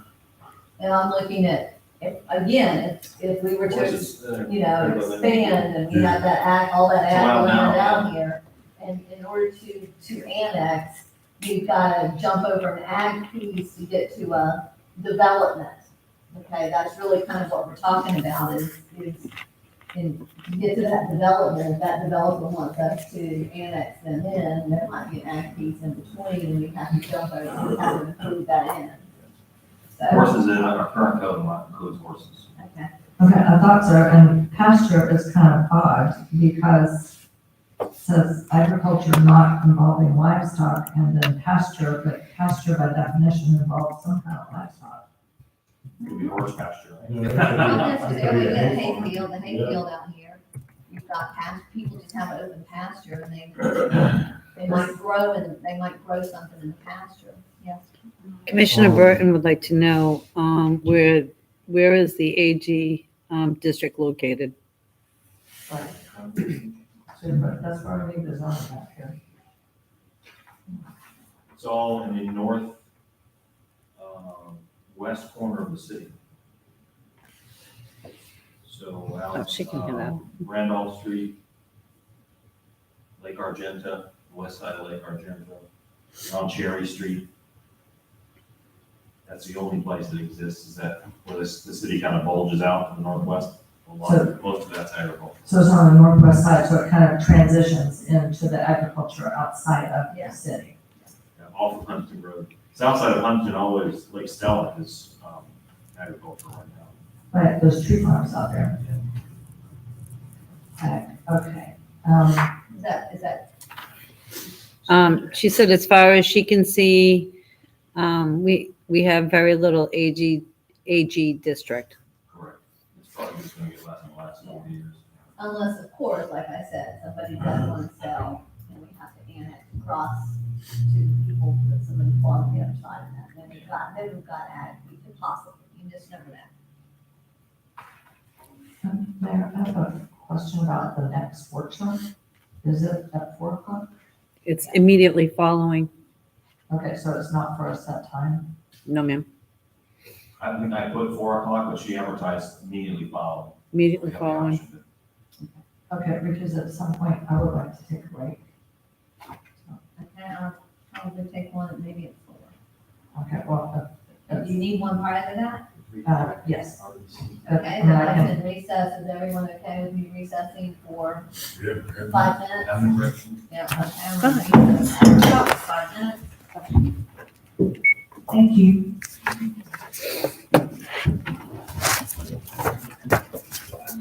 Thanks for that newspaper.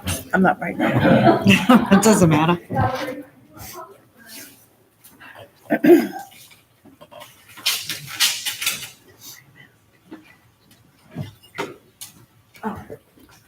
Karen gave me an M&M, I choked on it, and it's Oh, it's her fault.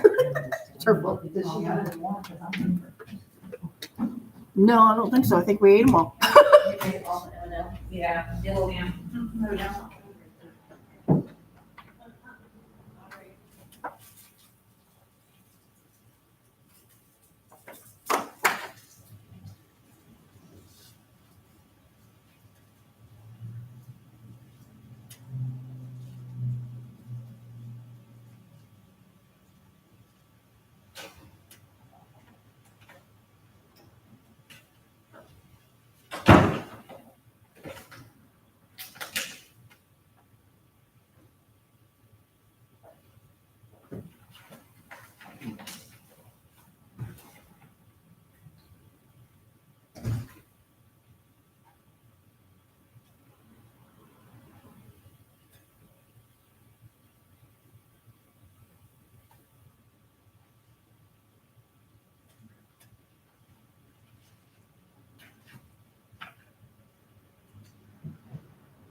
It's cold in here.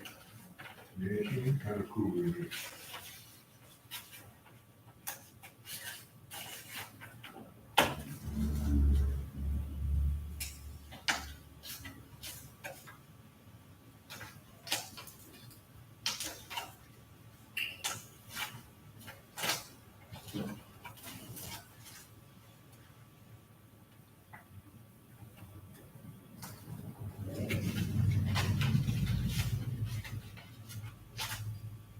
So we got through with this one right here.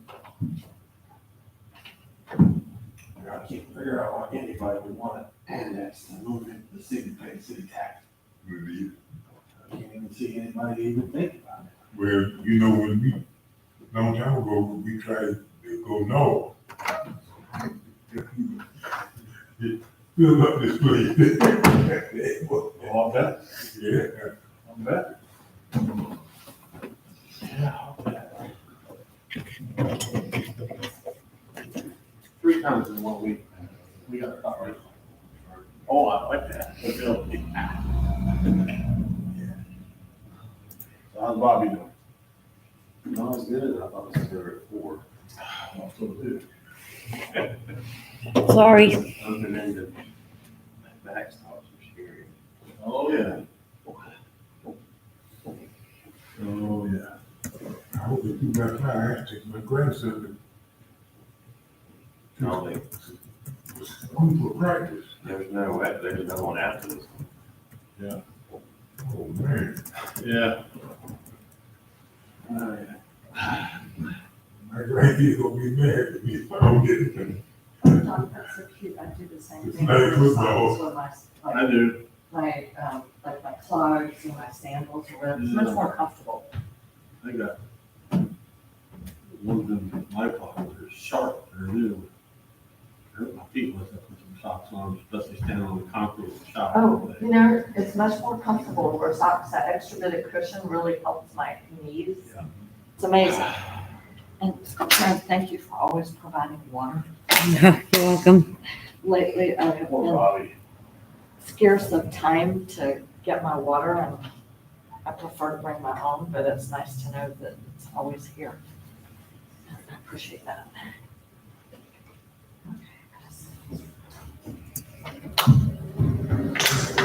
So this next workshop is gonna be real short. Isn't it?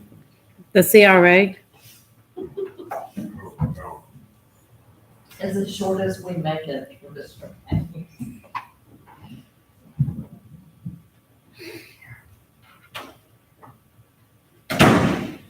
you can always stop the workshop on the land development code and automatically can just go into the CRA. Yeah, It's y'all's decision. I don't mean to be wimpy, but I'm hungry. No, go ahead.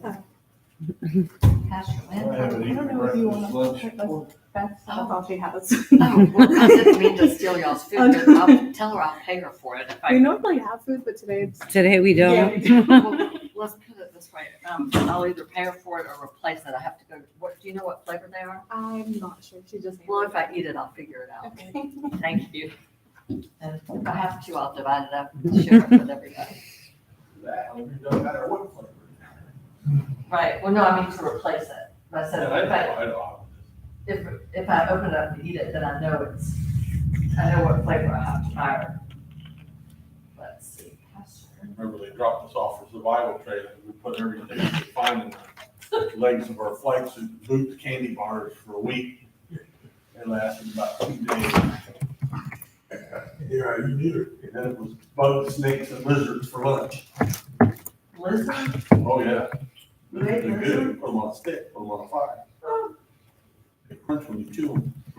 Oh, I know, my cat does. Grub worms were even better. They're kind of like, the old gum, you come chewing them out and they kind of explode.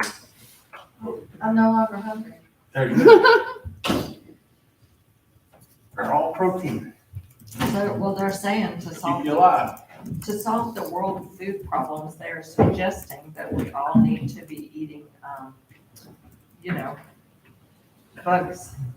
What, bugs? Bugs, did you say bugs? Yes, bugs, they're saying that's, and, apparently I lived 5 days off bugs. Commissioner Bailey knows all about it. You take you out, and dump you in the middle of Georgia, you got your flight suits, your survival vest, and you got 7 days. You get a call, you flunk the course, you get thrown out of flight school. Uh-oh. In 7 Georgia, days, you in take Georgia, US, they may be bugs in Georgia. Oh, man. I've never heard of the military Bugs, making worms. bugs. It's survival training, so you eat dandelion tea. It take a week to teach you how to live off the land. Never get shot down, you gotta survive. No, I know it's. Crow and die. Go ahead and, ready? REC. Workshop, back in session. REC is Did you turn this existing off? zoning. Okay. They changed it, added, right now it just has permitted uses camp or campgrounds, playgrounds, and sports fields, fairgrounds. So they've added, golf courses, parks, RV park, tennis and pickleball academy, water sports. And then the conditional uses, we have now public building and facilities providing essential services and writing academy. What they're recommending is commercial marina and writing academy, because our facilities would be a different zoning classification. Commercial marina and riding academy. That's where our REC was, where the fish camp is now, that's considered that? Actually, no, that's GC one, it's a non-conforming use where the fish camp is. He's gonna come in for PUD for that reason to change the zoning. Right now, we have, Haley's Landing is REC, so they're allowed to have, recreational vehicles there. With recreational vehicles? RVs, yeah, they're permitted for RVs. I didn't see a lot of park over there. Yeah, they're doing called boondocking, where you don't hook up to anything, you just park and sleep in your trailer. Right. Okay, so I do have a question about the recreational district. A couple questions. So, first of all, so these are new uses in here, correct? Added more, yeah, more Okay. comprehensive look at recreation. So, does that conform with the current description of recreation in our future land use plan? And the future land use map description, I don't know, Well, there would be definitions. you might have to look it up. I mean, would it conform with the FLUM, is what I'm saying? With the future land use map? And then also, if you're doing a recreational district and you're gonna have a commercial marina and a riding academy, why wouldn't we include fish camps? I mean, fish camps are a historical function around here. How would you define a fish camp? Well, I don't know, but somebody must have a definition. Well, you either camp there or you, Well, I mean, okay, fish camps typically around here, and Malacca's full of them, and we used to have more. I mean, usually they have a dock, they have cabins, or they have docks, cabins. I mean, it's basically a fishing-based place where you stay overnight and you stick your boat there. And I mean, the whole purpose is to stay over right on the water, so you can get up at crack of dawn, push your boat out from the dock, and have a great time fishing. You know, then they have. You can add fish camps. Oh, do that. Yeah. Because right now, there's campgrounds, camping, RVs, they're all allowed. We could just summarize it as a fish camp is water allowed. sports is And define allowed. what fish camp Water is. sports is allowed there too. so. But what that is, we clarified it at the unit, grove. Three fish camp? Yeah, Yeah. It's a combination of, there's little duplex cabins, there's RV sites, there's 2 tiny homes, there's a marina, Yes. there's gas, there's a store, there's a lot of things. So we could just capture that all by say fish camp. Yeah. And I don't know with fish camp, you'll have to ask them, let's make sure We'll we've define got it. the proper term for what a fish camp is, so that we don't. I mean, we need a definition, So we don't let, We'll add it and define it. I like that. but you know, does it have to have some kind of minimum acreage? I don't know, but that would be a conditional use, I would assume. It's up to you all.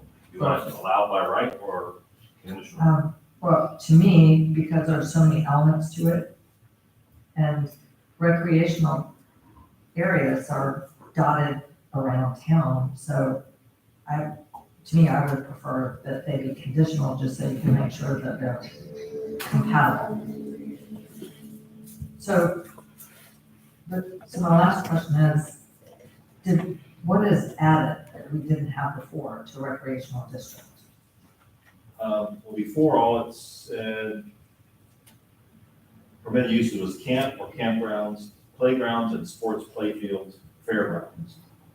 Fairgrounds?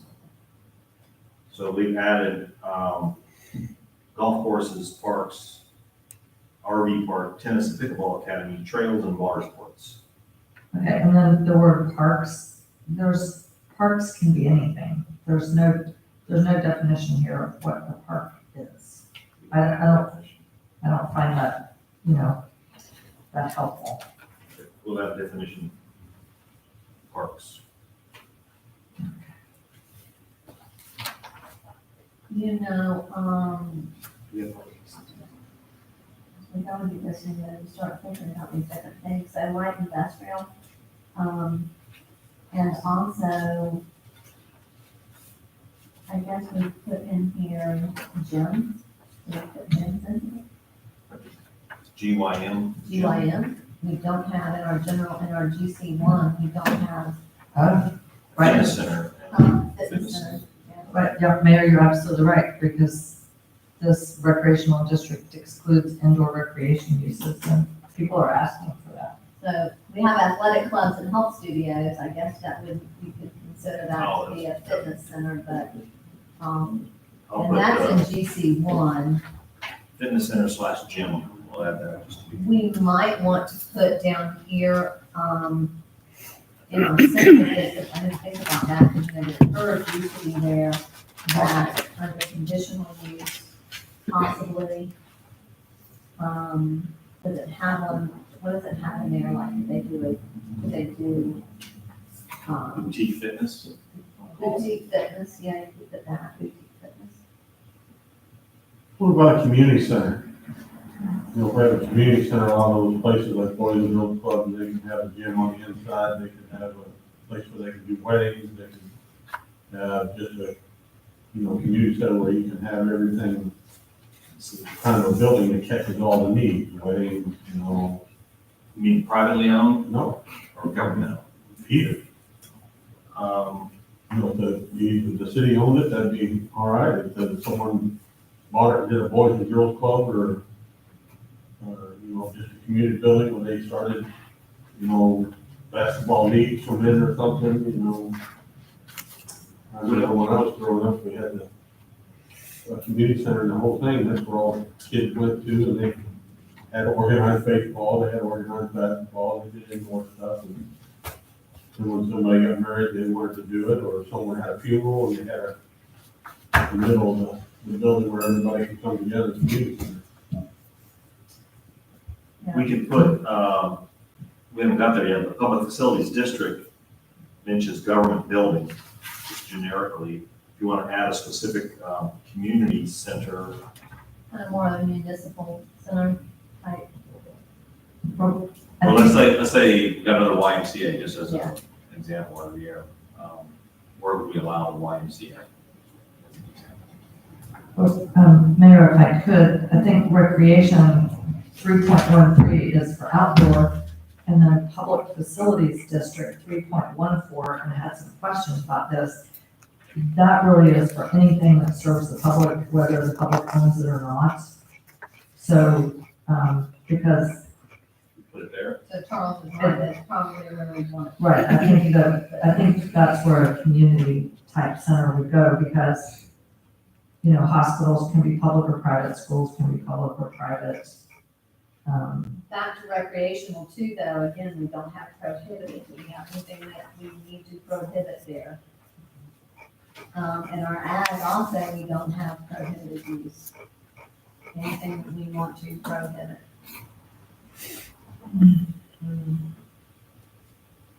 Prohibit anything not listed?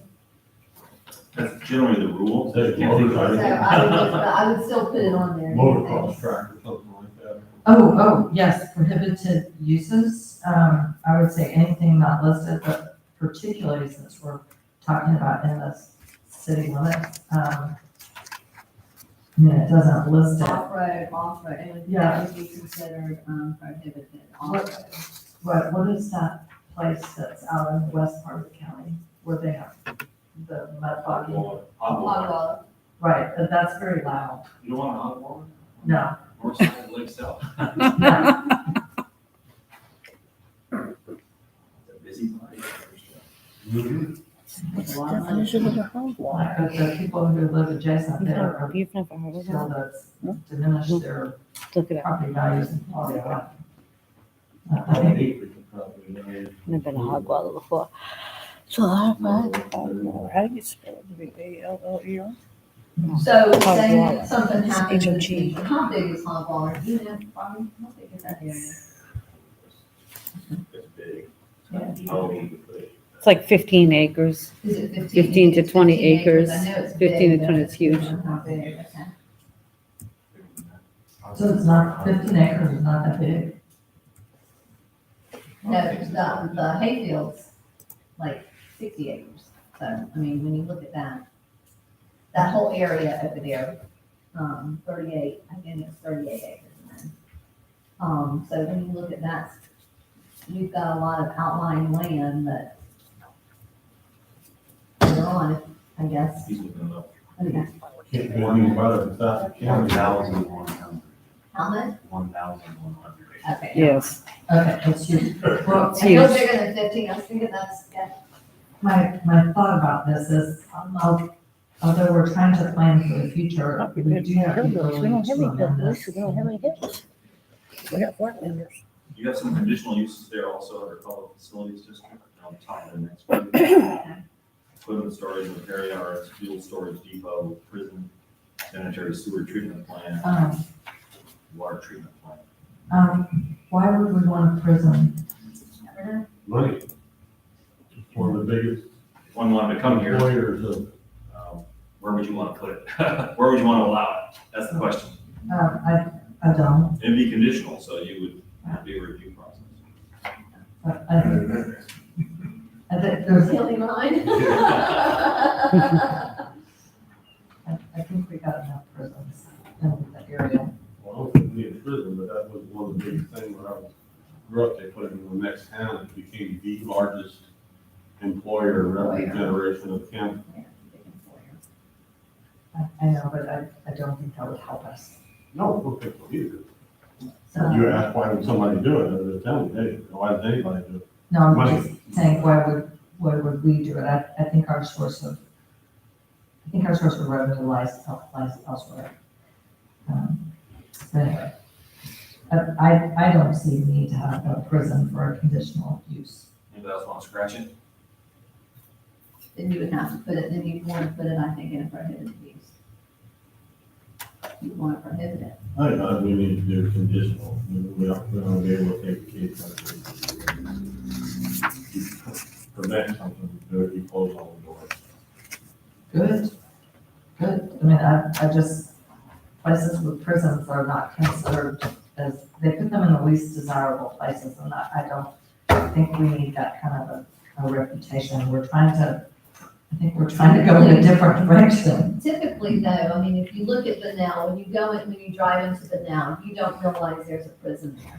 You don't realize there's a prison there. When you drive into St. Augustine, really and truly, if you didn't know, you wouldn't know that there's a prison there on 207, in Benel. So oftentimes with these prisons, they're not like sitting right there on the road. So again, I think we run into a situation that and I don't know, if we annex, if we're asked to annex, would this benefit us? So, because right now, we certainly don't have the acreage in town to do this. It would have to be an annex situation. So, I think if we keep it in conditional uses, I don't see that coming in the near future. I do have a question about hospitals and public facilities districts, and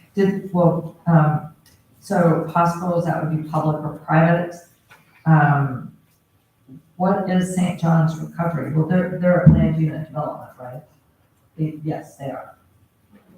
They're planned unit development, but for example, would they be considered a hospital? Do we need to expand this to, They would be a health facility, right, but so do we have, healthcare. do we have health facility anywhere? You want to make it hospital/health facility? Just a couple. Talking about like, urgent care, something like that. Yeah, and that would be an urgent care too. Aren't urgent cares more like medical officers? I don't know, there's some gray areas here. Now, what is an urgent care? You want to look back here, because urgent care, I could see them putting in urgent care Well, people want one. right there on the highway. So did we put that back in our, GC one? Does it say medical anywhere? Says hotel, motels, No, no emergency. Medical offices and clinics. um, I would consider urgent care a clinic, a walk-in clinic. well, urgent care can go up to, like little Raise your mini freestanding hospitals, Or emergency. right, freestanding emergency rooms. So we would want to add that, like freestanding emergency. I could do clinic / urgent care facility. Yeah, There you go. just lump it all in Under together. GC1. And then under public facilities district, you want to put hospital / health facility, healthcare facility. That's covered all.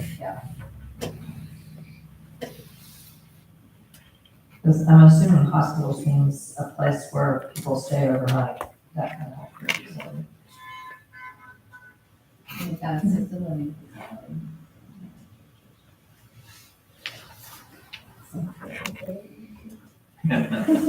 Never complain. And they don't complain. I'm sorry, what did you say, Mayor? I couldn't hear that. It said the cemetery, they stay overnight too. Yes. Oh, God. Okay, are we done with this? Conservation district. What they did here was currently we have, permitted as local, county, and state forests, parks, and preserves, public and private wildlife management areas, conditional agricultural using best management practices, and residential housing at a maximum of 1 unit per 5 acres. So they moved the residential up into permitted, 1 dwelling unit per 5 acres, added well fields, wetland and floodplain areas, and then kept agriculture and silviculture in conditional uses for conservation. What was silviculture? Forestry. Isn't that like a fish farm? That's what I thought. I That, thought it was forestry. No, it's forestry. silviculture is trees. Tree farms. Fish farms is aquaculture. Aquaculture. Yeah, I thought it was forestry. Fish farms are aquaculture and silviculture is your trees. And forests. And I guess they've got in here residential housing, maximum 1 dwelling per unit, in a conservation district. 5 acres, so these are like little ranchettes, honestly.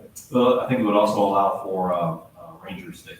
A ranger, quarters, yeah. Because usually with your forestry station, they always have a ranger housing there. Why would But you they have- have that over here as caretaker's residence.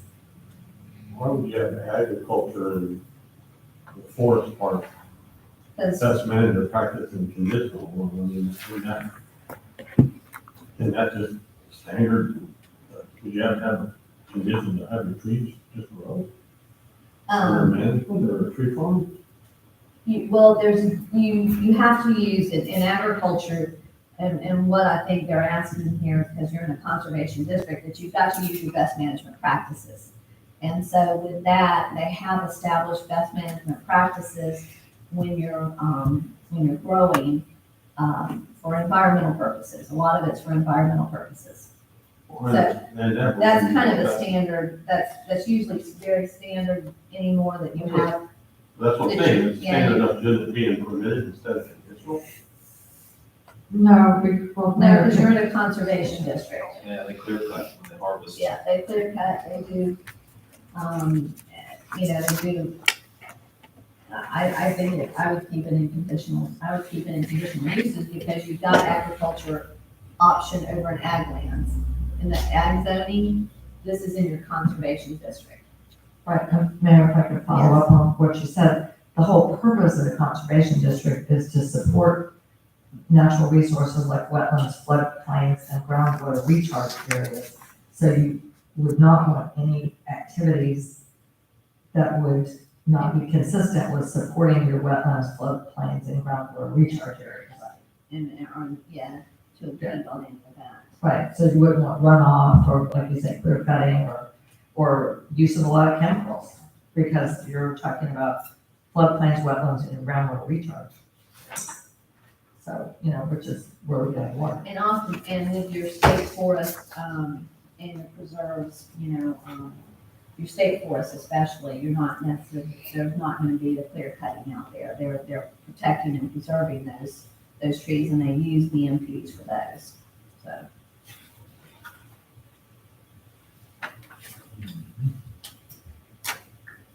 Okay, Anything any else more on that? questions on that? So 3.16 is not a zoning classification as much as it is a designation of a parcel of land that's been designated as a local, state, or national site of historical or archaeological significance. And then there's a list of just the intentions of the regulations. There was a request on E. It says to discourage unnecessary destruction. The Preservation Board want to change that to prevent unnecessary destruction of buildings, structures, and sites. Is the intention of this section. So you're saying change the words to discourage Change discourage to prevent. prevent is their recommendation. to prevent. I'm good with to discourage. I think again, it's, to prevent. Oftentimes there's one structure, even though it has historical value, it's gone past its lifespan. It can't be brought back. So And they debated the same thing as well. This isn't a rule, it's just stating the intention of the Yeah. rules. But this is an aspiration. Yeah. So to me, I like the word prevent better than discourage, because it's an aspiration and then the details are in the actual rules. Bobby, can you weigh in on that? As far as to prevent, would that cause any issues for somebody that needed to actually take the structure down? Okay. But, just Mayor, to Just follow up on that, prevent is different than prohibit. I mean, prevention is like I understand. Keep it from prevention, happening, really, prevention is to keep it happen, that's why you take your vitamins. right, but I'm saying it's a measure that you take, it's a measure that you take that hopefully will prevent undesired consequences in future, like you said, your vitamins. It doesn't prohibit it. But you do it as a way to try to keep you healthy. Right, and it says prevent unnecessary destruction. So it presumes that, If it's necessary, be allowed. yeah, and then again, that's aspirational, but it says prevent unnecessary. I just want to make sure that we're not. We had a number of comments. This one went through the Preservation Board, and I'll go through those. I'll bring them up as we come across. 3.16.1 is the purpose. Then there's a definition section. The top of the next page, certificate of approval would be a certificate of appropriateness. Document issued by the board rather than council or of the city. The Historic Preservation Board. And then there's actually. Where is that? Where do you see that? It's the top, see, 3.16.2 definitions, Uh-huh, top of the next page, defining certificate of approval. uh-huh. This would be a certificate of appropriateness. So what the process is, currently our code requires if you want your house designated, you have to ask. So you ask that your house is designated a historic landmark, and then if it's approved, then if you want to make changes to particularly the facade, mostly just the facade, you have to come before the board and ask for a certificate of appropriateness. So the board reviews your proposal, and then we'll either award with conditions or deny your certificate of appropriateness. So we're just changing the word from certificate of approval to certificate of appropriateness. But we're not changing, we're not placing on them that demand, they have to request it, correct? Yeah, the designation as a historic property is voluntary. Okay, I want to make sure it's voluntary, okay. Then I think there's, if you look at paragraph down here, where they scratched out council means Yeah. because the city, that paragraph below certified local government is a duplicate of the second paragraph on the page, so you can scratch that one out. Is that the proper, is that what the proper name for that? That's the City Historic District Council? No, it's, No, because it has council up here, council or city approving a proposal. So Well, I that didn't should think be it, board. I thought so, I didn't think it was correct, but I just want to make sure. It's defined at the bottom of that page. this section has problems. You have, This is just the definitions for right now. What- No, I'm just saying, Charles is gonna go through, but I have quite a few questions about this. And then, so going to the next page, we have a question for Lupita. It says planning and zoning commission, and there's nothing there. So we're gonna fill in the definition there. Wait, what page? The next page of definitions. Oh, okay, planning and zoning is Planning and zoning. missing the It's just definition. blank, yeah. and that is the planning and zoning board, or, It's a commission, yeah, there's just no definition there. Right. That in. Our title is actually planning and zoning commission in the ordinance, I believe, okay. which I think we should change it, but that's what it is now. 3.16.3 criteria for landmark designation. Just a little change. It mentions the commission shall recommend the designation of a property, be the board, the historic preservation board. I'm sorry, what should be preservation board? It says the city commission may designate by ordinance individual landmarks and landmark sites. The historic preservation board shall recommend the designation of property as a landmark site for historic district after the public hearing based upon one or the following criteria. So Preservation board then recommends the city commission. Someone wants their property, and But the this, city commission would still be the one giving that designation and That's not what the it- historic board, right? right, that's what it says, city commission may designate by ordinance. And there's no language in here, our current ordinance makes it, property owner driven. Mhm. That's not really spelled out in here. Wait, I'm confused. Mayor, can I get clarification on something? So Charles, you read the paragraph under 3.16.3. Yes. And so what you're saying is in the second sentence, we should take out the word commission and put in historic preservation board? Correct, otherwise it doesn't make sense. Right, Who would the okay. commission be recommending to? Okay, so you're saying strike commission and put in historic preservation board as the second sentence.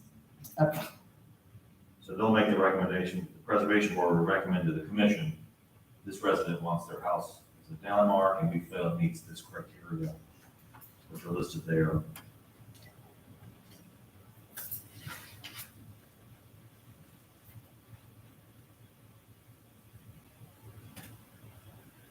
But again, there's no language in there about who initiates the request. And you'll get with her to make sure they have language in there for that. Then, 3.16.4, additional criteria, there were just a few, this takes building director, it should be building official, things like that, if you're correct.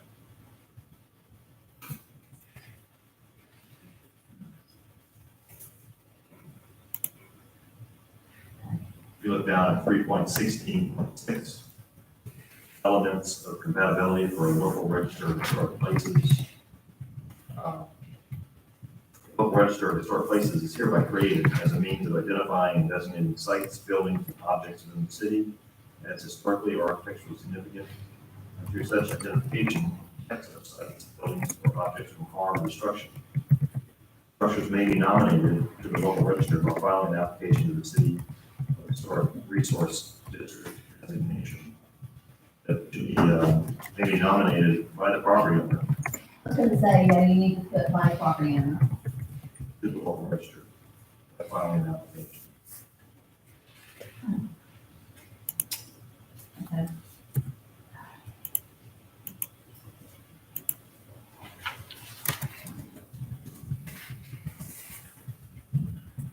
And then again, on the next page, there are just some, it's labeled, says Historic Preservation Commission in a couple of places. That we need to change that to board. Before we go forward and before we get any deeper into this, Commissioner, You know, you had some questions. I do, okay. Well, I have a couple of questions. Number one, we have a historic preservation ordinance, right? Yes. So somehow we seem to be moving our entire historic preservation ordinance into the land development code. Yes, we're making it part of the land development code. Is that where it's supposed to be? That's my understanding. So it would be within one body, one document. Yeah, so right now, like, we didn't even know we had the ordinance. We found it kind of accidentally, so this would put it in the code as the land development, part of the land development code of the city. But I don't, somehow that just doesn't, seem to make sense. Well, I'll ask them to give us a Because, synopsis. Yeah. I mean, I don't really understand why it's done that way. I don't know what is it customarily done that way. And then there's some inconsistent terms in here. Somewhere in here it talks about historic structures and historic sites, but I don't see them in the definitions section. Ordinance designate landmarks. Under 3.16.41, it says structures and buildings that are designated as, quote, designated historic sites. I would think that would be one, something you would want in the building code. Then it says criteria for modification of historic structures. And 2, what is a historic structure? So you want to add to the definitions, historic structure and historic site? Well, I mean, I don't know, they've got 3.16.3 is this criteria for landmark designation. But then you start talking about historic structures and historic sites. So how does that fit in with a landmark designation? In other words, there's a lack of consistency. Okay. What is the purpose of being designated a landmark? Well, I mean, I think. I'm saying you have to be consistent in your terms, because if there's protections, do they apply to historic sites or do they apply to these landmarks? I mean, it doesnn't fit together. Will you get some clarification? Yep. So as well as our existing ordinance, it's my understanding that the existing ordinance provides some protection against demolition for the structures in our National Register Historic District. But the way this is read, this new ordinance would remove that protection. Currently, how many structures do we have right now? 2 on the historic district, on the historic register? How many are in the historic register?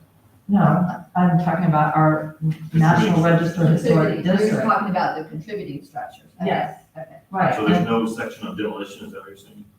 Well, I'm saying, okay, in our current historic preservation ordinance, is my understanding, based on what you and I have discussed and what some members of the Planning and Zoning and Historic Preservation Board seem to have discussed with city staff, that if you're building in the National Register Historic District and you're a contributing structure, that you have some protection from demolition right now. I think by protection, we mean this review of the request for a demolition permit. Yes. I think that's also here in 3.16.9, And we're, evidence of the need for demolition. okay, no, it doesn't work that way. No, because this whole section, the only time it even mentions our National Register Historic District, it says that you're presumed to meet the criteria to be a landmark. But the only protections on demolition are for buildings that have already gone through the process to become a landmark. So it would seem to be removing the existing protection from demolition that our current ordinance provides for contributing structures. Well, it does, looks like it removes the review process. We can't prevent a demolition. No, Carl, you're not following me. Right now, the existing ordinance has a review process for demolition of a contributing structure to the historic district. Right. This does not have that review process for contributing structures. It seems to only have it for landmarks. And that's what it's in. That's Okay, correct. but it could take, okay, but to be a landmark, you have to be nominated and go through a process. So it's removing an existing protection. So is your request to add review of contributing structures in the National Register District? Well, I would say that whatever protections are in our current historic preservation ordinance, we should not be eliminating them with this new land development. So we could change the language. We're now going to demolish a local or national register contributing structure. Well, yeah, I mean, I think the protections of our historic preservation ordinance should be continued here. Because otherwise, they have no protection at all if we adopt this. Unless they go through the process to get to be a landmark, and we have not even begun to start that. So, that would be a problem. And this, We could say when an applicant wishes to demolish a local or national register contributing structure, the applicant shall have the responsibility of providing demolition if necessary, et cetera, et cetera. right, and then there's several things in our current historic preservation ordinance that I don't see in here. I'm not sure, lost my train of thought, but does this, new construction on blah, blah, blah, okay. So do we require compatibility for new construction? Let's see. New construction on historic sites. All new construction within the designated historic site shall be reviewed by the Historic Preservation Board and approved by the City Commission. New structures, parking lots, drainage facilities, and other objects shall be depicted on the site.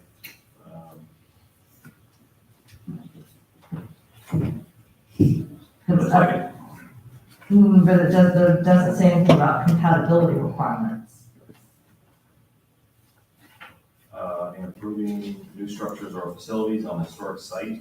This is talking about a historic site. Are you talking about within a historic district Yes, in general? right. I don't see that here. Okay, well, is there some way that we can look at the ordinance and see how it can mirror into this?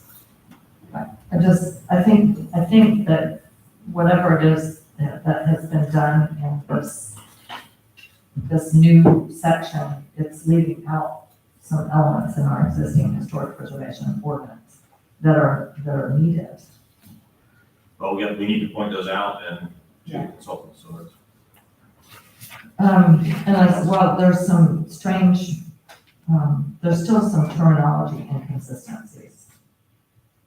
Who added this historic preservation board that is, will be certified by part of the state, Where's that word? qualified to review applications? It's here at the bottom of 3.16.2.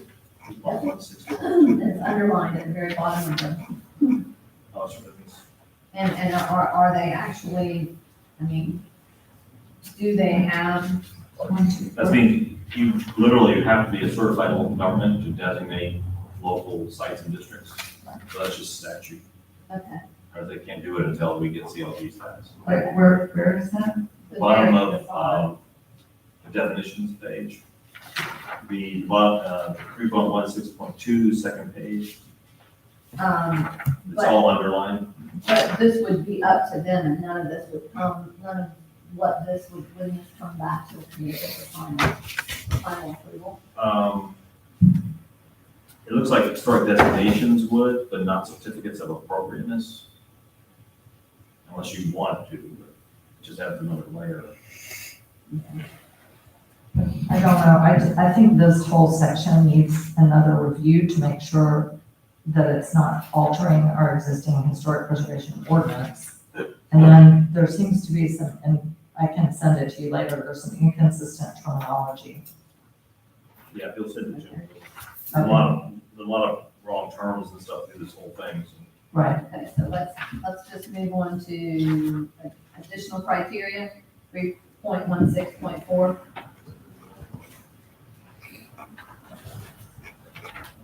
there's 1.1614. I'm sorry, 3.16.4. Yeah, there was nothing substantive in there, just some 3.16.4. wrong terms in there. I think this is I think this needs a do-over before we try to mess with it more. Well, this, yeah, planning and zoning, not planning and zoning, historic preservation board provided us with the comments that I've been passing along to you. Well, there's And still they problems. have, I guess they have both fully reviewed our ordinance, historic preservation ordinance. Yeah, They I have. would imagine, yeah. Who has full review? Our historic preservation board. I don't think they have. They've been provided with it, but I don't know if they. No, I'm saying, did they review it in a meeting? I don't think that's taken place. I know I went through it with P and Z board before they added the two new members, and the two new members have been provided. They have provided with a copy of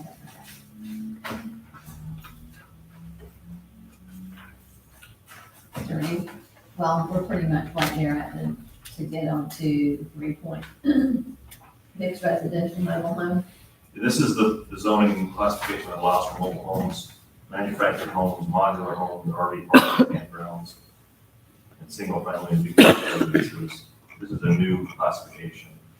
Also, conditional will be tiny homes and park homes. Did they define what tiny home is and I guess maybe in here they did? I don't see. Because, it's all in the interpretation of what a tiny home is considered a tiny home. I believe that Pulaski has their ordinance. They don't allow it. No, They don't allow them. they rejected it. Yeah, They'll ask them to define that, okay. for definition on that. I mean, because I could see a little community of tiny homes, Yeah. It can be huge, It yeah. could be really, yeah, and for some of our seniors that really don't want that big home anymore, that still want to stay within the community and aren't ready for assisted living, this is something that. I don't think we're relaxing, I think we're a smaller group, a much more retirement group.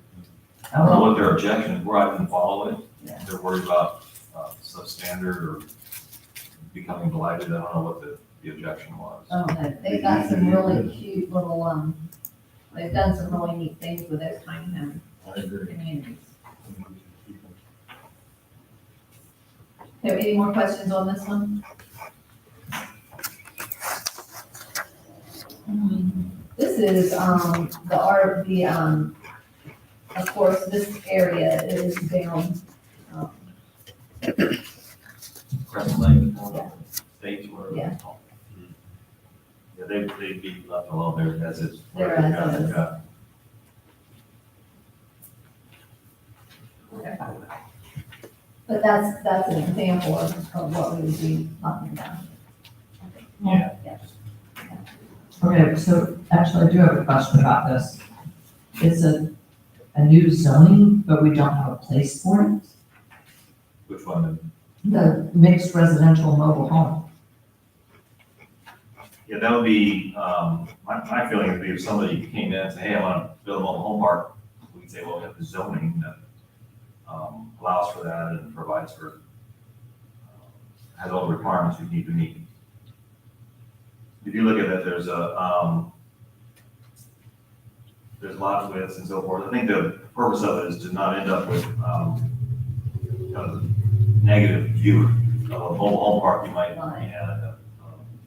packed in like sardines and just a mess. And right now, we don't have a designated area, and so they would have to do a zoning. Be a zoning change, yeah, this doesn't exist, so they'd have to come in to ask for that. Right, but I mean, potentially, this could go on a lakefront. But You'd have to approve it. But they have to, we don't have an area zone for this, so they would have to come in and do a zoning, they'd have to amend the zoning, they'd have to do a zoning change. So, So but that that's, would be an approval from, it would be an approval from us. okay, so, well, actually, so this is my question about how the process would take place. On the chart on the second page, it says the future land use designation is medium residential. So are the planners saying that this new zoning category can go into medium, anything zoned medium residential? I mean, anything on the flum that's medium residential. Yeah, my understanding of the process is you can't conflict with the future land use. Right. So that kind of governs, So if we look at the flum, and again, next time we do this, I really want to have the flum and the zoning map in front of us. We would have to look for whatever on the flum is medium residential, and then that would be where this particular zoning, we could put it. And it can only be a minimum of 5 acres, so it'd have to be 5 acres up to 20 acres. So that would be your limitation. So Right, but that, I'm assuming, the way they have this written, that medium residential in the flum, that's the only place it can go.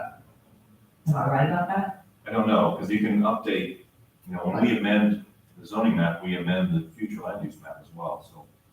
Well, that's really my question, and the other thing is, and this is a little scary, once we create a new zoning category,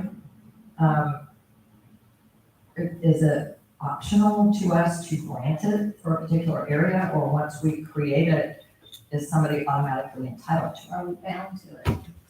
No, I'll get a better answer for you on that. I mean, this is very uncharted territory for us.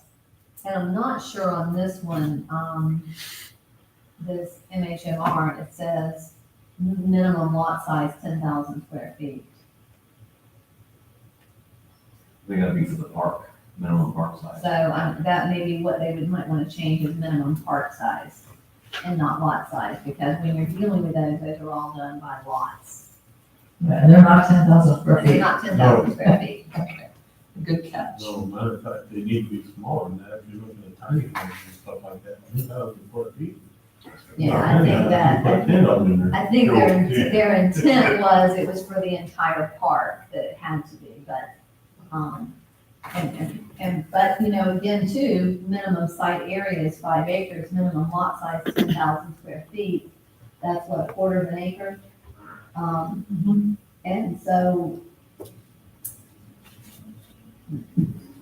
that, I don't know that that's what they meant. I think maybe maybe they need to relook at the minimum lot I size. agree. Because minimum site area would be the site area for the park, which is you have to have a minimum of 5 acres. And then your lot size within that park would come into that 10,000 square feet. So I think that 10,000 square feet needs to be, not even 5,000, that's a quarter of an acre. So I think you would want to go, you're talking about. And we're looking at more of a mobile home, a park there, Oftentimes that 55 and over community where they'll do, a nice,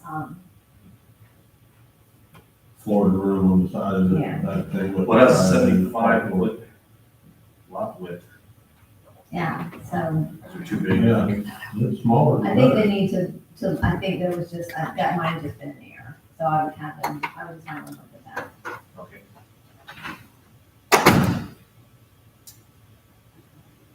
Because this is a mobile home park, it even says down in here, this is what they're looking at is for a mobile home park.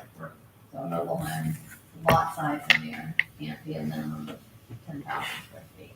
Have to be much smaller. Okay, All right. So the next part is Another new thing, I think we'll wait for the commissioner back, is the downtown development overlay. This is not, an overlay is like an invisible zone, which in my view encourages the downtown zoning to grow. So if you're within this overlay, you guys have to decide the boundaries of that, and we'll show you maps on that next time. Where basically the property owner, they're SR1, they're right next to the downtown. They're encouraged to change to DR1 because of the benefits allowable within that overlay. So it allows the downtown to kind of grow out. So in a way, it's a way for you to set, like, we want the downtown to grow this big, but that's about it. You know, you kind of decide how much you want that to bulge out from central, essentially Central Avenue and a little bit of the peripheral.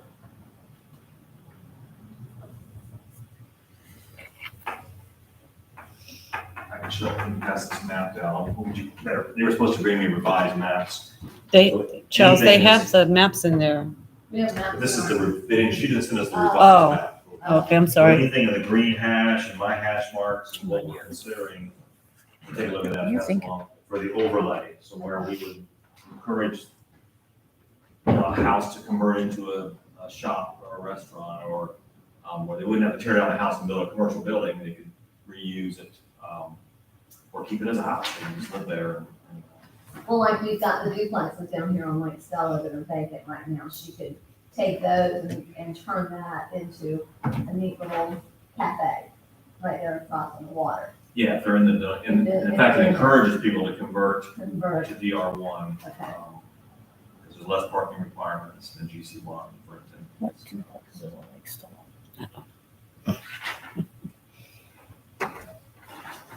So there's their green hash, and then I added some more where we're proposing bigger than what they, So their green this is yours, right? yeah, that's fine. Okay, so the green is, The green hash is the overlay. okay, and then your lines, okay, so It's you took expanding. it all the way to Grand Mondo. Yeah. Okay, okay, I see. You see that, Commissioner? And then you brought it over here too, so you come down To the to school site. the school site, So okay. Commissioner DeVito, we're talking about the downtown overlay, Right, which is essentially it's not a zone, but it's an area we define, and it really encourages the growth of the DR1. So if you live right next to, let's say, behind the general commercial, which are single-family residential, or your GC1, it encourages you to switch to DR1 because you have less parking requirements. You can, there's benefits to it. I'll let Lupita explain those in our next workshop. We have some of them in here. We'll go through.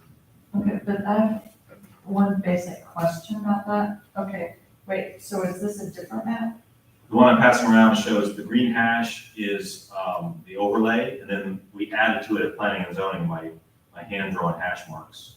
and Includes the Lupita school site. just hasn't provided us yet with the updated map, so he's showing you the more, but I'm trying to show you, give a general idea. Yeah. Okay, so one thing that I'm not clear on here, are you suggesting that we encourage people in the residential properties on Grand Rondo to become commercial? It'll become DR1, downtown retail. But that's commercial. You're suggesting that they no longer be single-family residential. What we're suggesting is you decide how much you want your downtown core to grow. So this overlay essentially will be like the encouragement area. It doesn't change anything, but we tell them if you want to add a shop to change your property to a commercial. It includes the old Main Street that used to be commercial through there, that empty shell of a building next to Jethro and the barber shop, those areas, all included where they can stay residential, they can convert to commercial. That was a big concern. we'll have mixed use within that area. Yeah. So you can have commercial, you can have residential within that area. Yeah. And it's like they have the duplexes there. Well, right there on Grand Rondo, you know, the old duplexes. I believe Veronica Glover's family Yeah, owns I those. had one. You know, but that, it sits apart from everything. You know, if somebody wanted to come in that, they could, you know, later on, if the family decided to do something with it, they could turn that into a little cafe that looks out over the water. It gives them that option. Is that what you're saying? Something, Yeah, it would give them that option, or they could just keep it the way it is and turn it back into residential. yeah, right now what happens is, I use the example, Citronelle, right behind some commercial, there's residential, right there, right up behind it. So right now, they come in and apply for a zoning change to GC1. And they'd have to then be subject to all the rules of GC1 if it was allowed. And you can approve it because it's right next to commercial, it wouldn't be allowed use. This would allow them, they convert to DR1, if I encourage them, they wouldn't fall under GC1, they would have the benefits of DR1, plus what's outlined in the section. Okay, but wait a minute.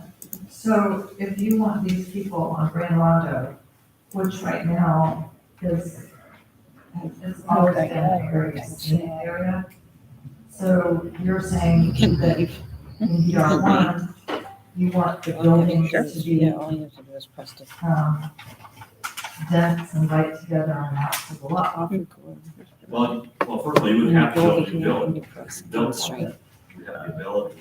And again, that expansion of Grand Rondo. We was can, planning you and can zoning learn different. commission. I don't Make sure really, it includes that neighborhood, so. I don't really care about that, but I'm just saying that dramatically changes, it's across from You sure? conservation land, it's right next to the lake. So you're talking about paving all that over, there would no longer be a scenic drive in that particular area, which is not that big.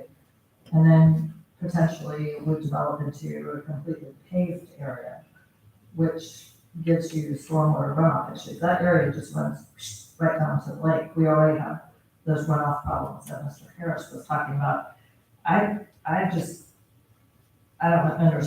don't really see the utility of trying to convert a residential area to a commercial area when we haven't even filled up our commercial area.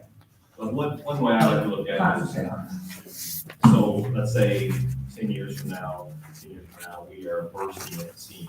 Right. Now, how far do you want that to go out? You want to preserve Grand Rondo and say not an inch, and you will pull the border back, and we don't include Grand Rondo. We don't want to include Cedars, we don't want to include schools. That's up to you, that's a decision point. When we're just growing and growing, and people are trying to change the zoning and expand and put more, look at any successful Mount Dora. I used to live in a town, go to vacation in Highlands, North Carolina, and they were just trying to build on and build on and build on. The town finally had to say, this is the line for commercial development. So this overlay is the opportunity for you guys to say, we can see it go this far, but that's. But that's it.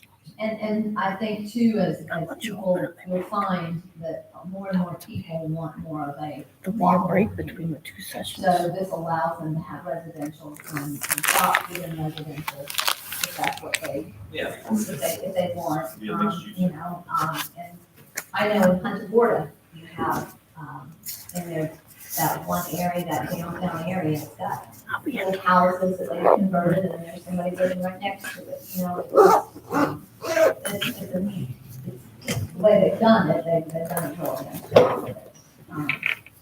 Okay, because my concern is when we have pretty much a cratered out commercial area, when you expand the commercial area, which is what we did with our shopping centers, you encourage people to go into the expanded area as opposed to the cratered out area.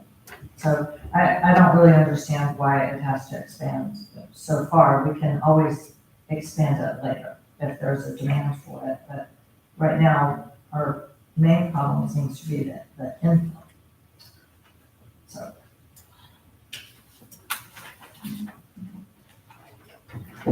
So if you look through 3.19, there is an intent and purpose, which describes a little bit what we've just been talking about.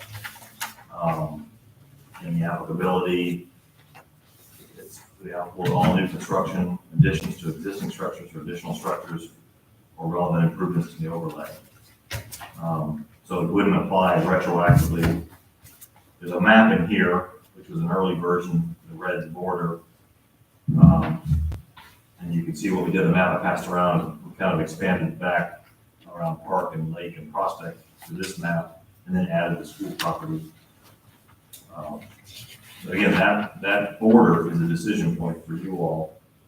And then there's 3.20 are uses. There's a list of not allowed uses within that overlay. And there's an incentivized list of uses. This is one of the things where we wanted to add also the roastery and the microbrewery. And not allowed, can we put in there, okay, smoke related, so that would be your vape shops? Correct. Okay. And then there's parking relief, gives me or gives the city manager or my designee, planning director, the ability to reduce or waive off-street parking requirements within the overlay, 100% on Central Avenue and up to 50% in the other areas. That's important because on Central, we're pretty landlocked, so if you require somebody to meet their parking requirements on site, it can knock some properties out of use. Mayor, I have a question about the 3.20 downtown development overlay uses. So, Charles, the 1, 2, 3, 4 paragraphs in, this reference to a historic resources zoning is extremely confusing. You said that it's not really zoning, Yeah. it's a designation. It's just incredibly confusing. And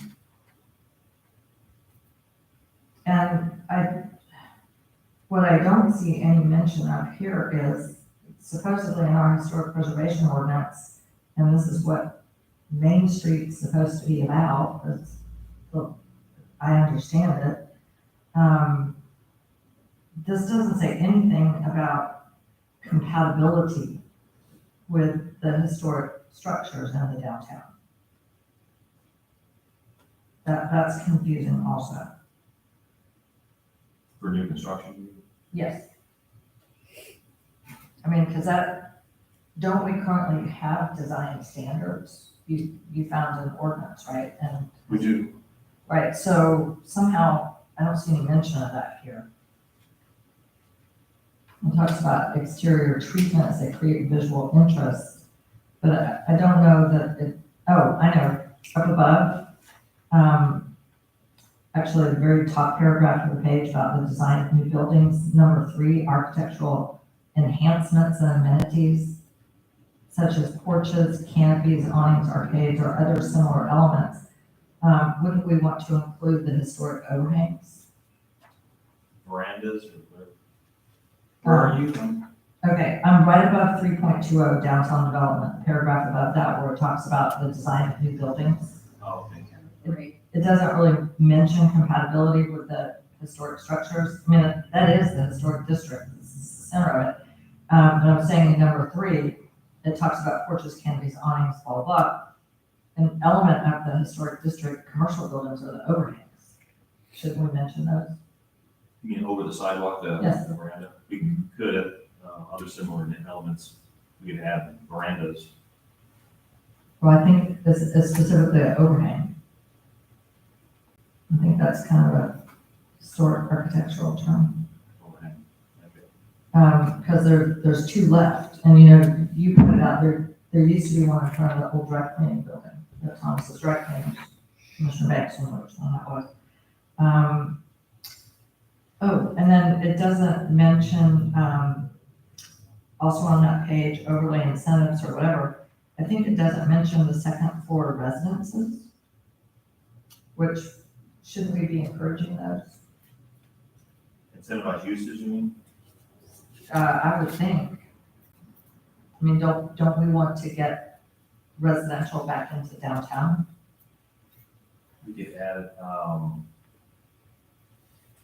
upper floor residential, word that way. Yeah, because I think the Main Street application, the data in that said it was what, 90% vacant?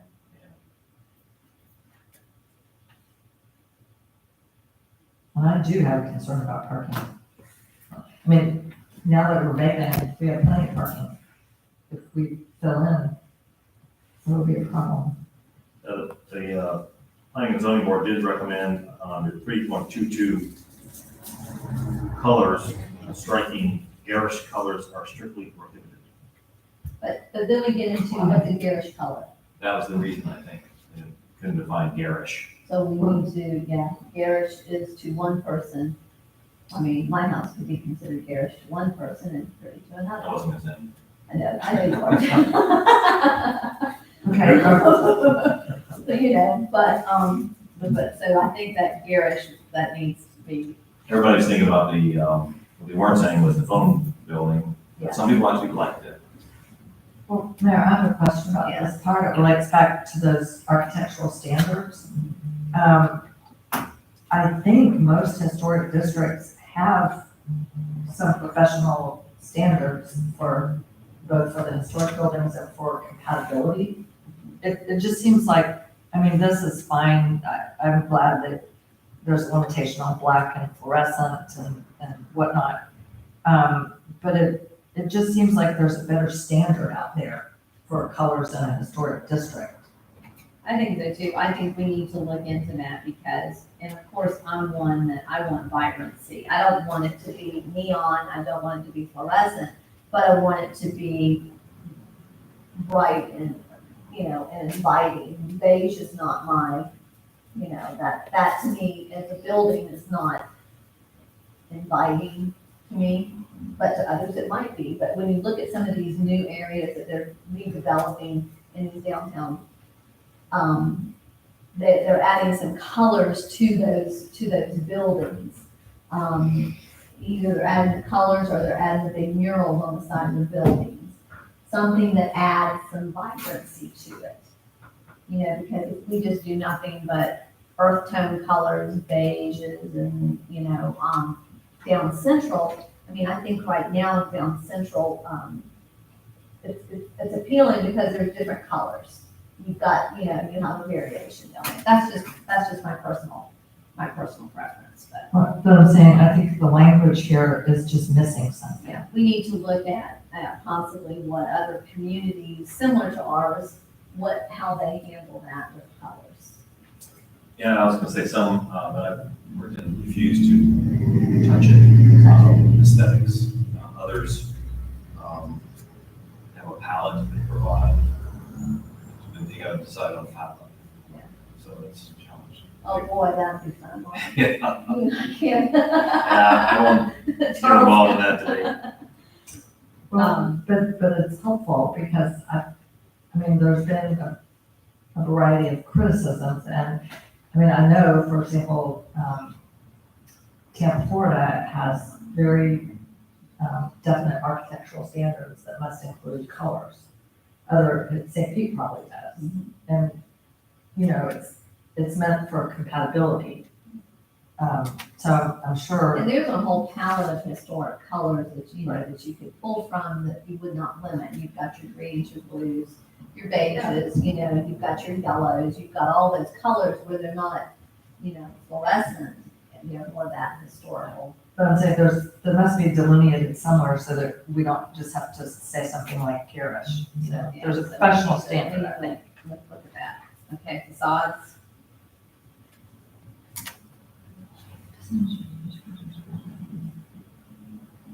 A lot of this mirrors our citywide design standards.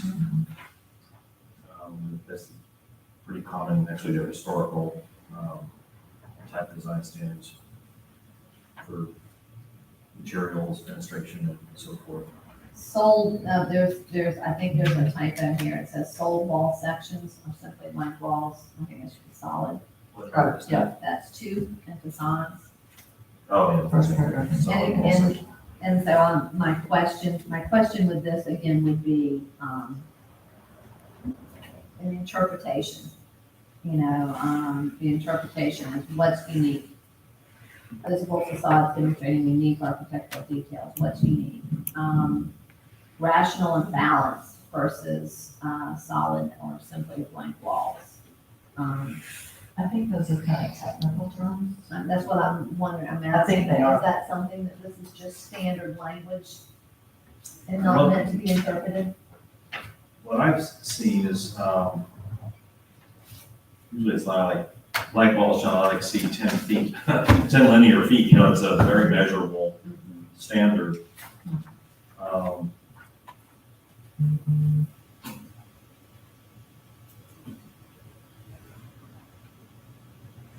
What our current code says. So one can debate it, you just measure it. Right now, I think we have that with, window openings on facade treatments, there's a certain linear feet, you have to go, have another window. Well, shouldn't we ask the planners to make sure that they're at least incorporating what we have in our current design standards? Yes. And look at our current design standards and make sure that those are up to date. I mean, that's our current design standards are up to date, and are they compatible with where we are today? It does And mention, where we want to go. if you look at,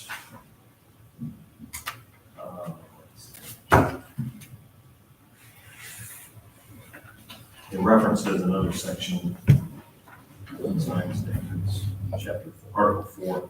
The following are general design standards for new development and the redevelopment of all properties in downtown overlay. Additional architectural standards may apply, see Article 4.1. So we haven't gone over that yet. Okay. So we will revisit design standards.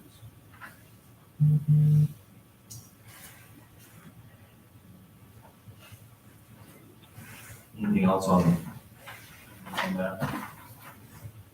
Commissioner? I think the last one is plan development, which is our PUD process. You can see everything is pretty much concept plan, so it's just about everything is negotiated.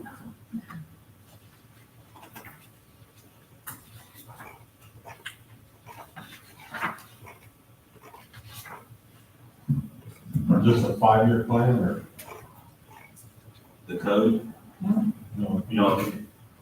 usually, other than got like a 5-year plan down the road, or 10 years, but No, it's forever, it's an ordinance. yeah, it comes to zoning. It's special zoning. We enact it by ordinance, isn't that right? Yes, it becomes the zoning, yeah. And I know there's been some conversation that, why are we even doing this? But we're not the only ones doing this right now. The county's doing it, Malacca's doing it. It's Oh, you mean the land development code? yeah, updating all of this, yes. Well, Mr. Asbury was telling us that Patrick Kennedy identified that we needed to do this quite a few years ago. Yes, and And he even was as a he plan. left, I think he had said that even as in his leaving, that he would, and I think he's helping, he's working with Malacca right now to do theirs. I know that the county's doing theirs, so. I just want to make sure everybody understands that we're not just doing something just for, So we'll revisit particularly the maps okay. and the design standards. I do want to see if there's any consensus about Commissioner Vito's desire to pull that overlay back off of Grand Rondo. Because they're going to revise the maps, and we'll give you something that's not hand drawn. I think that area My that you map, my have, map's still down there somewhere. Oh, I'm sorry, I have no idea which map is which, One Commissioner. of the drawing, hand that drawn. one in hash your marks. right-hand side, I think, that has, I think that would be good. Yeah, Pull it back off of Grand Rondo. I do know, but I don't know about the rest of them. now, say they want to do some of that, on Grand Rondo, would she be able to come in and do that if somebody wanted to do that with that property? I think they can always ask. Okay, If they're adjacent to a zoning district, it's considered compatible. okay. Anybody can ask.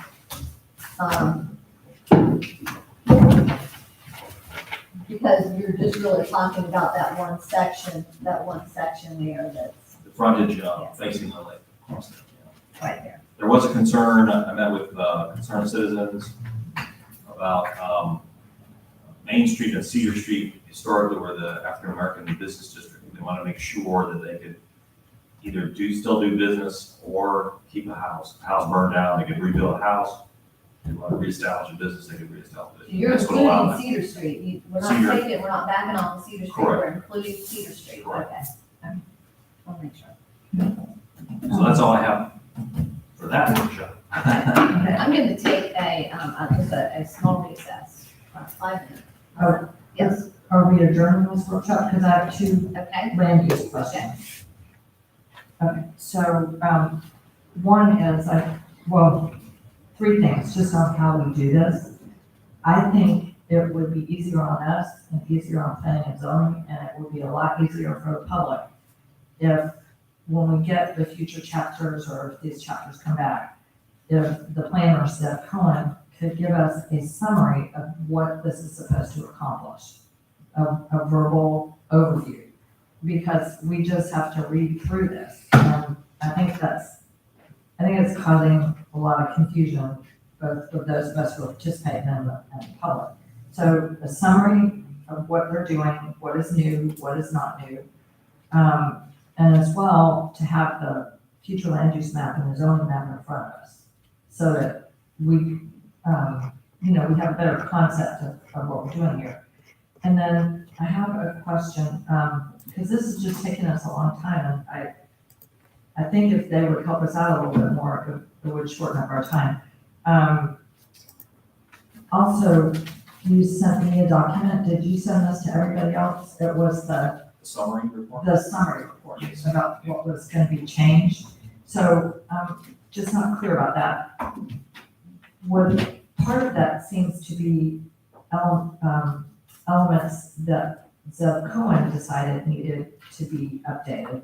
And then part of it seems to be things that the commission and the planning and zoning commissioners brought up at the workshop. Is that how I understand that? Yes.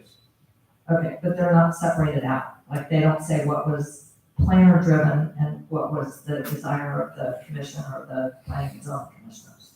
Yeah, it did look like it. No. Right, if they could separate that out, that would be helpful. They have those notes, yeah, on the Things back, that- yeah. The things that we asked for. Okay, but so we do have both things. It's Zev Cohen and it's our request too. I believe so, yes. Okay, well, that's very helpful to know, because for one thing, we want to make sure we're hitting all those marks. Okay, well, that was all I had. Thank you.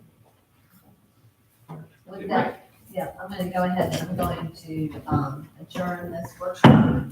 We're going to take a 5-minute recess, come back and open up for CRA. You got it, Rick?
We're good. Okay. We're gonna go ahead and go into our second workshop for the day. Now I'll open that workshop. All right, thank you, Mayor. This is just our first very preliminary brush at the budget for next year. We don't even have evaluation yet for next year. I expect to get that pretty soon. So I estimated revenues conservatively about 10% increase because it's been 22% over the last few years. So what I want to do first though, so we're still operating under the current redevelopment plan. We're preparing to update it. I'll run through those real quick. You've all seen it many times, Commissioner Bailey. I'm not sure if you've been through the summary of the redevelopment plan, so we'll run through that. Essentially, the CRA, our primary mission is removal of slum and blight. Redevelopment Trust Fund was established where we put the tax increment finance funds that we get. So it's not a new tax. It's whatever increase in tax we collected over the base year from the properties in the district. In 1995, the real property value was $7.4 million. Last year's number I gave you was $13.5 million. I haven't gotten a new number yet. And it is the county portion as well as the city portion of that increase we collect. That's the beauty of it.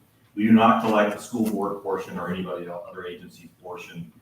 And the TIF funds can only be spent within the program area with a few exceptions, such as if we were relocating somebody, we can purchase a property outside of that. For clarification, Charles, just so that for people that don't understand, this is not state money that is given to us. Correct, this is ad valorem Right. property I want to tax. make sure everybody understands this is ad valorem. It's not a new levy, it's not any increase, just as values increase, we We get divert the increase.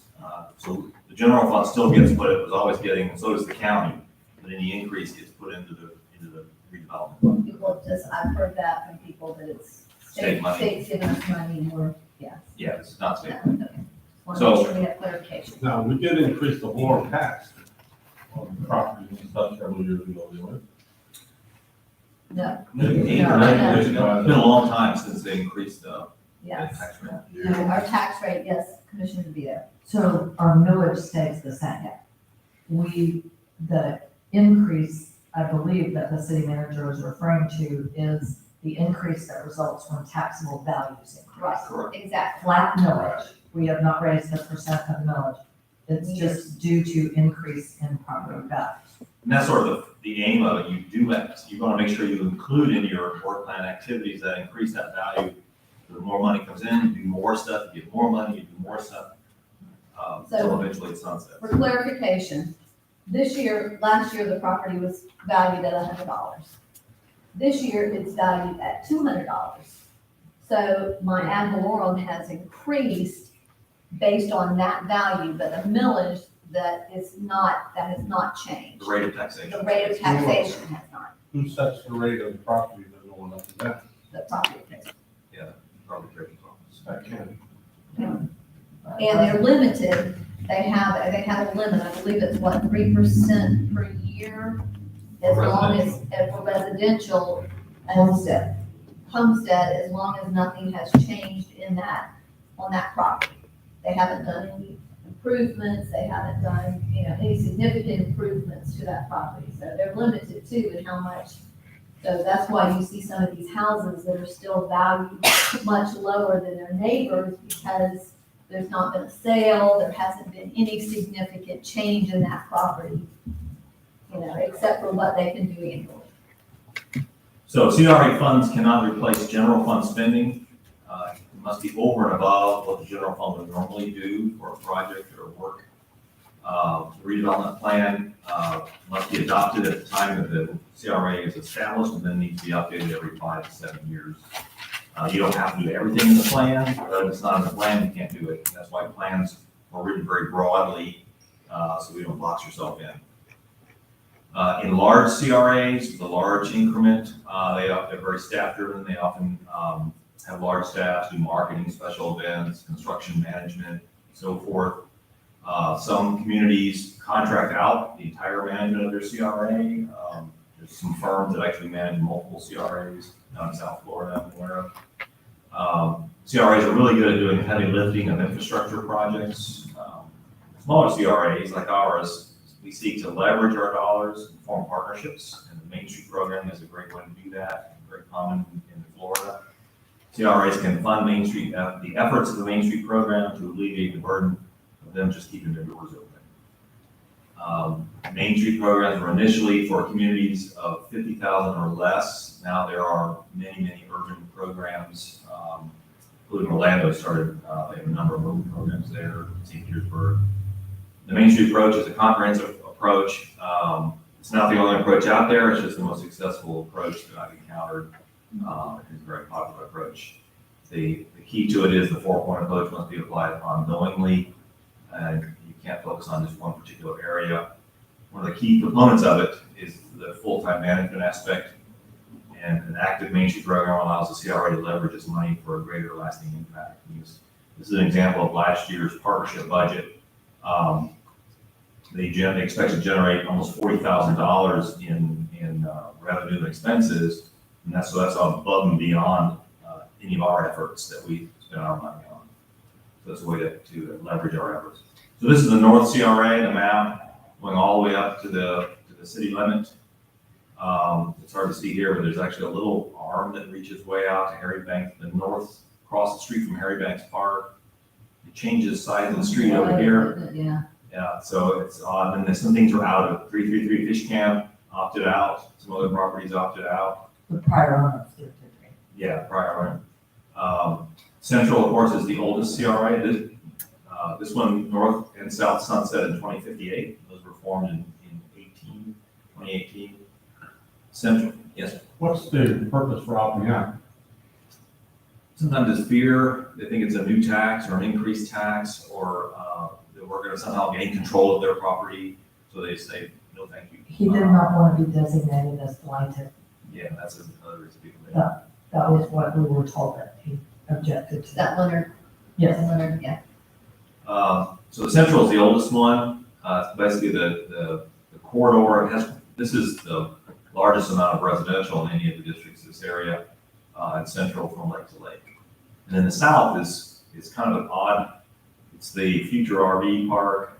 This vacant site. These are real opportunities for that fund to grow as those are developed. And there's a pocket over here, discontinuous from the rest of the South District. The CRA, this is the smallest one. You'll see it has the smallest income. So I just want to show you the Main Street program area. It's hard to see. Then I overlaid it over the Central CRA. It's this dark orange, and the Central CRA goes way up there and way out there. So they're not the same. So then real quickly, you all familiar with these goals. The Central CRA was create a marina development. We did the dock and the boat ramp, and the parking was done. There is this path was not, and we talked about that very recently, about restoring the prison, the little jail cell, and the problem is we have wellheads in there and so forth. And then restrooms were added, but no bait and tackle or fuel or marine supplies. And the pedestrian connections were not yet done. We actually had a resident now that's here come in and object to this happening, to bring people down to a potential trail there. It also encourages historic-based tourism, identifying assets such as the old jail, the water wheel, and waterworks, which are all there together, as well as the restoration of the AME Church and eucalyptus happening. I was delighted today that some folks from Jethro Baptist came in looking at our grant program. And I'm going to recommend to you next Thursday we extend that deadline. It was today. We have one application, so we're going to ask you guys to extend that. The bill of property is also is highlighted, and it mentions as an idea a hotel concept and illustrates that with a covered promenade. This would be what we talked about earlier, going over the sidewalk, restaurant, event room, verandas, off-street parking, pool, apartment, so forth. So it just outlined that. We had a workshop on that, how other options would be for that to develop as just mixed-use residential and commercial. Well, it says right now limited to 3 floors when this new plant that could go, if they No wanted floor, to, they yeah. could go, okay. We update the code. Also talks about the streetscape program. So these are called parklets, where you put like a decking out there. And so an area like if there were a restaurant here, there wasn't enough room have seating and meet ADA requirements, you can create a parklet, and people sit out here and are served from the restaurant. Linking the two lakes and the marina. The map I'll show you shows the bricking linking all those areas. Shade leads Explore a Gaslight District. We have a gas line through there, but it's been abandoned. So this is some of the stuff we've been working off of a little bit with our sample section. Downtown marketing promotion, it talked about developing a marketing and promotional plan and the calendar and a logo. And you can see we have quite an elaborate logo palette for special events in our CRA. And then downtown parking program, acquire or lease land to support the expansion of free public on-street parking, develop on-street parking as part of the streetscape plan. The promenade, balconies, verandas over the sidewalk, what came up earlier. And then designate the planning and zoning commission as the design review committee. And then Lake Stella improvements, expand the facilities and size of the park, improve active and passive recreation to include green areas and parking, create connections to Central Avenue through the streetscape plan. That's better sidewalk actions. And then facade grants to assist property owners. We've implemented that, also in-kind assistance, such as seeking other resources, such as preservation grants. And then this is acquiring key parcels of vacant land, market them to developers with land acquisition. I think right now that's kind of our reach from a budget perspective. What's on our reach? Land acquisition, like you create larger parcels by buying up a bunch of smaller parcels and all of them. Okay. Develop fewer conflicting paths of ingress and egress into the downtown area. I'm not really sure what they were referring to there. And place ornamental elements or icons at the entrances to downtown.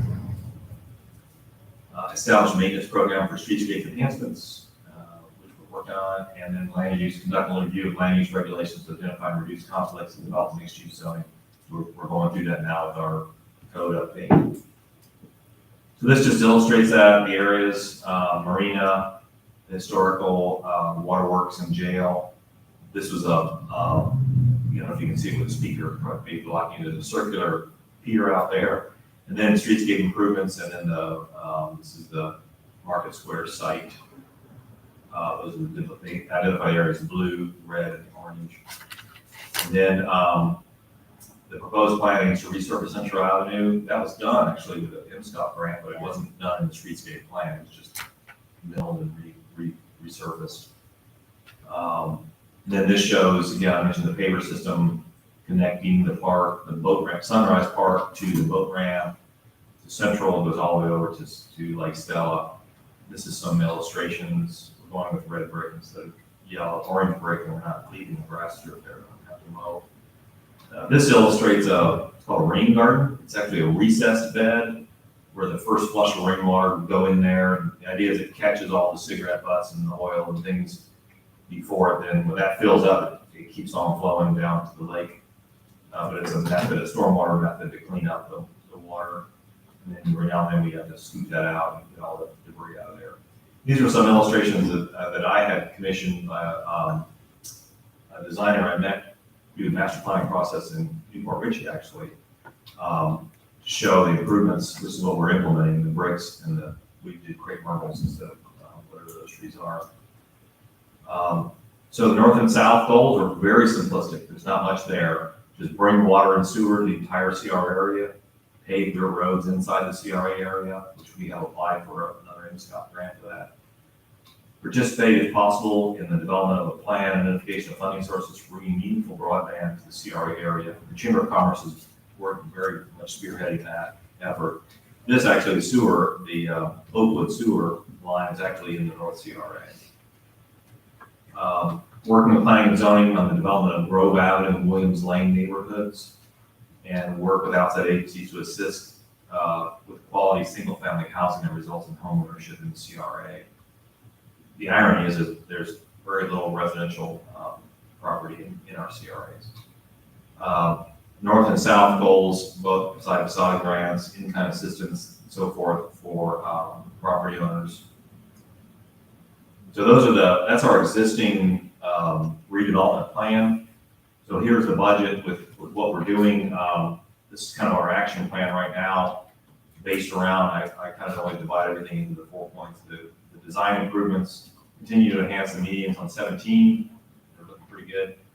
Enhance intersections of US 17, enhance landscaping and parks and boat ramps, improve city hall annex and permanent landscaping, add decor to US 17, which has been the flags and banners and so forth that we've been doing.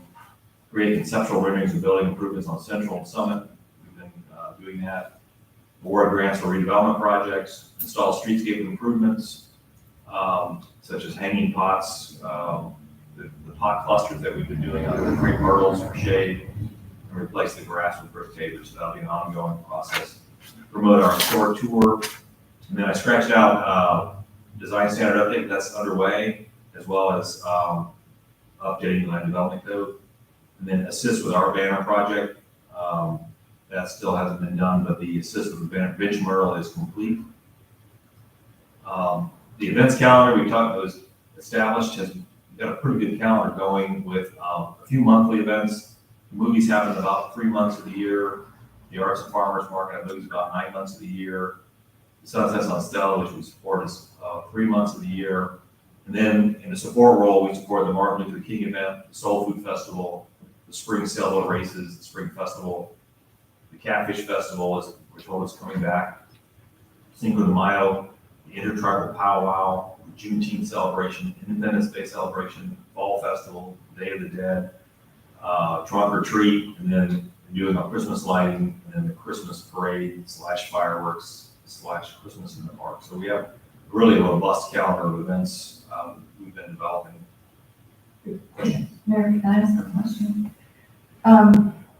The support trunk or treat thing, that one and a couple of the others kind of, to me, I don't see really benefit downtown that much. I don't really understand what relationship they have to the CRA or downtown development. I think they could be made to benefit the downtown, but they're really divorced from our businesses or anything else. And I've seen trunk or treats and Halloween celebrations be done in conjunction with the businesses so that they really promote it. And this just draws people completely. I just think it needs to be done in a different way if it's going to be listed as something that's helping our CRA. But right now, I just don't think it is. I think you have to look at too, though, the exposure. You think of all the people that come, and especially now as we get more businesses. Right now, we don't have any businesses open at dark, but. Mayor, I have seen this done in a number of cities, and it's done with coordination so that it promotes and supports the And I businesses. understand, I've participated in those too. Okay, so I'm saying trunk or treat is done the same way every year, and I don't see it getting us, I mean, I just don't, to me, it doesn't really qualify as something helping the central CRA. I think it could be used to our advantage, but right now it is not. I mean, there's tons of people here, but we don't make a connectivity between the people that are here and our businesses. So at least it just could really be done a very different way. And I wish it would. And in downtowns I've been in where you have that, I mean, you go place to place, because you have little ones, so you got little ones, so you have to have them in very close proximity, so, but we can agree to disagree on that, so. But I do think it does give us some exposure to people that might not normally come to town. I mean, you think about, we had hundreds, so. Okay, Anyway. but the And you're problem is- saying that, I'm saying- I know you're saying you don't feel how it contributes to the CRA, I get that. Right, I'm saying it's a lost opportunity because we don't make any connectivity. They come in, they get their candy and they leave, and we don't showcase anything. We don't make that linkage. And that's really what most of these festivals are supposed to do if they're in any way going to benefit the CRA. It's just there, but it doesn't really have anything to do with our CRA. And I never see the people come back. So we also have a downtown Facebook page, and CRA webpage turned into a page, used to be website, now it's a page of the city's page. We'll have a business directory, grant programs and so forth, and that's just about complete. for economic vitality, we're still looking for small businesses, investigating. This is back when we were looking at buying a building that was actually purchased before we got to it, and then finding out the status of all the buildings and creating an inventory, creating a list of available properties, assisting with ribbon cuttings, assisting the Small Business Saturday and Cyber Monday, which happens every year, participating in field trips to other cities, what the other communities are doing. Things like the zip code survey, which helps us determine where our existing customer base is coming from. Facilitate monthly informational meetings, such as the chat with the mayor, assist with merchant mixers, connect and coordinate with Blue Ways and Trails events. They do, they really like doing the midnight paddle, full moon paddle on Lake Stella. Work on getting every downtown vacant building turnkey, and then administer our redevelopment grant program. Where are the mixers? I haven't seen one of those. We did one at, was it the Bistro? Yeah, the one was a combination SBT, Small Business Development Center, at the Red Building. We call it building, but, We call it the Turner Building. yeah, Turner but Building. It's the old, And we did one at the Bistro, at the Bistro, merchant mixer. and then we did one here too, didn't we? It wasn't a mixer. It was SBC, It was yeah. SBC. Wait, So then, I have a question about this. So do we have a status on how many of these activities that we're accomplishing? I mean, could we get a report on that? Because they're just listed. I'm not sure how many we're doing. those are And, in my monthly manager report under CRA. We show the progress where Christina's been visiting with different property owners or potential prospects and so forth. well, I guess one question I have is about like giving them a priority, because that, all the way down at the bottom of that work on getting every downtown vacant building turnkey. That seems to me to be like a big priority. And it would seem beneficial to create some priorities and then see which activities either we're doing to accomplish it or what else is needed. And I'm gonna jump in here because in order to work on getting every downtown vacant building turnkey, you have to have the owner part of that. And I will say that, I've been involved with that with Christina and Charles and asked about it multiple times. And I know she especially spends a tremendous amount of time. And that's Fine. a great program. Yeah, and trying to reach out to these property owners and saying, can we please do something? Can we help you with this property? Can you do something with your property? And some of them just, quite honestly, and some of our key buildings just don't want to. We've offered a carrot, Yeah. you have grants, we will help Get you. grants, and they just don't want to. So, It's an ongoing effort. So what do they do with the building? they just hold on to them. They store them. Or They what? have storage. I think the Turners bought that building and just fill it with stuff. We've got 3 major buildings really nice buildings actually, that could be used. It's just full of And they're stuff. just full of stuff and there's nothing, they're just storage and that's all they want to do with them at this time. I don't think they have a mortgage, I think they just. But I'm saying I have to ask because it's not something that we really get a status on. So what you're saying is we're doing what we can on that. And so we don't know, how can we improve it? Should we have a meeting, for example, it just seems to me that if one thing's not working, maybe another will. But actually, up at the top, Recruiter Brewery, one thing that occurs to me is, well, a couple things. Before COVID, we had a restaurant in the Sprague House. Would it make sense to try to recruit a restaurant to occupy the Sprague House? Or because we had that was something we lost with COVID. I don't see that we've ever done an evaluation of, what did we have before COVID or what did we have 5 years ago?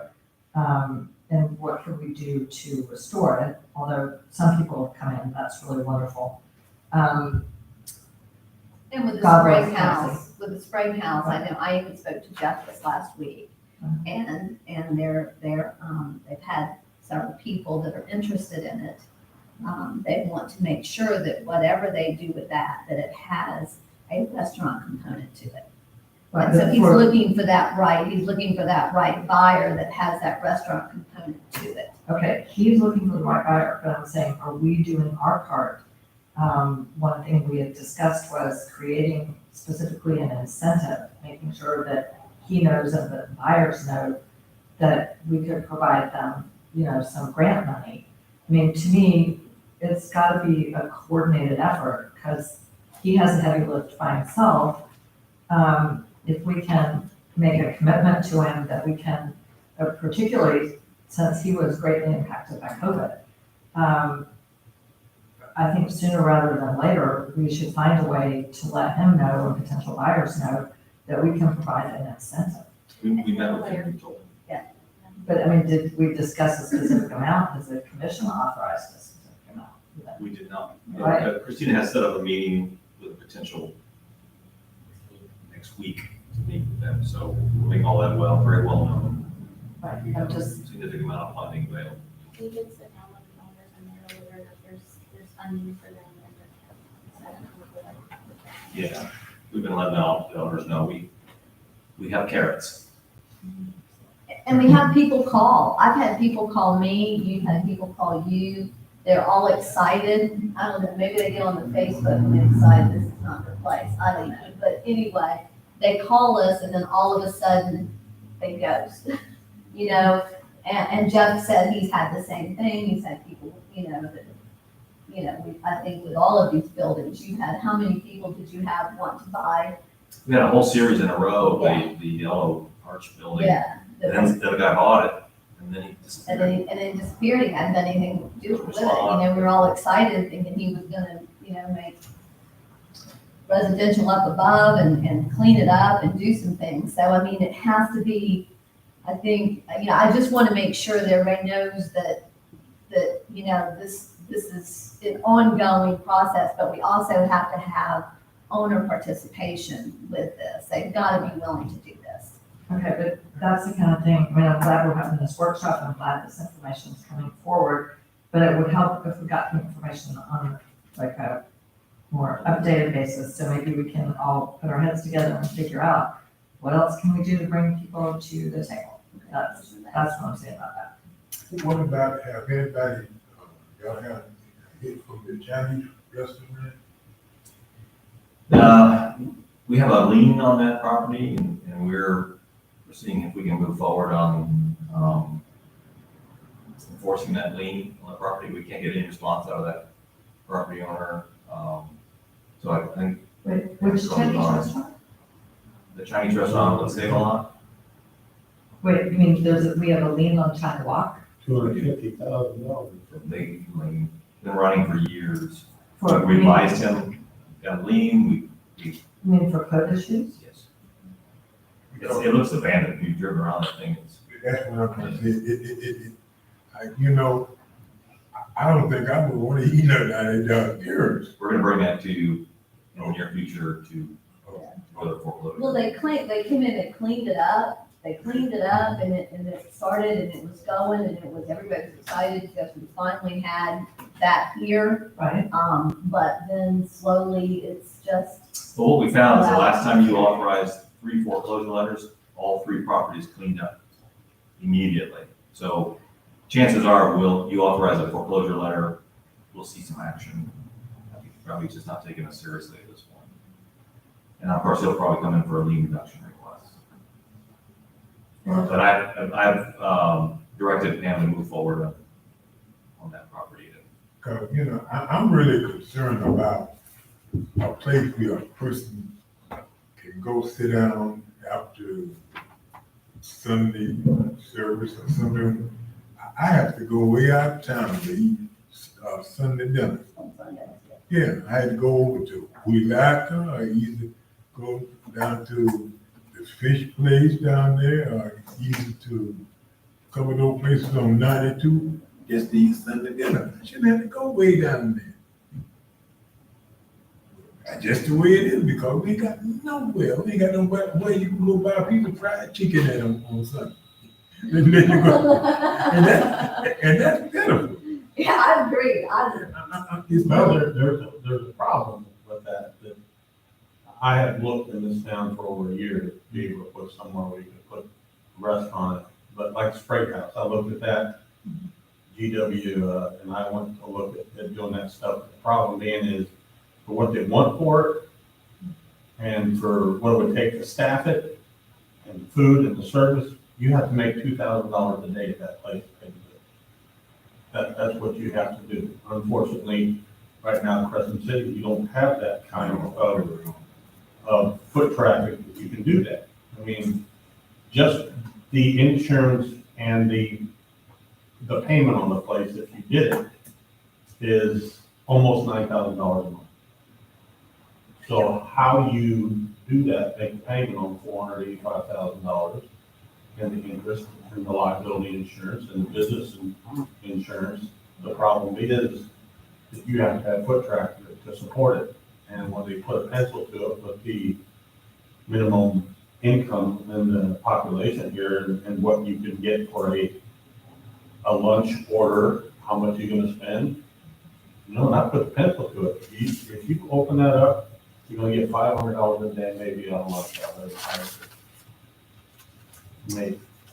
And it comes to a point where unfortunately people like to have it here, but there's just not enough traffic to sustain an investment like that. And that leads to my next question. May I ask a question? So, a note that I have is, we're constrained on what we can do with the CRA money, correct? We can't just use it for general marketing. Is that right? Correct. So, Doc brought up a good point that to be successful, it takes a certain volume to have a restaurant.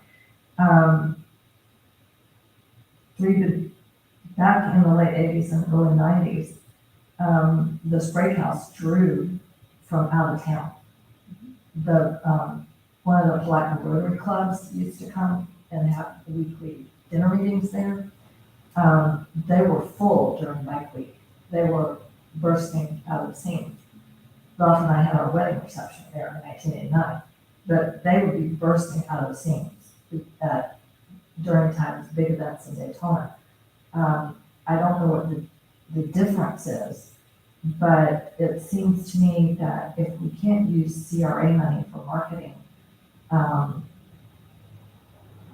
that somehow we need to address the issue of letting people know that Crescent City and our amenities are here, and that would take general budget money, correct?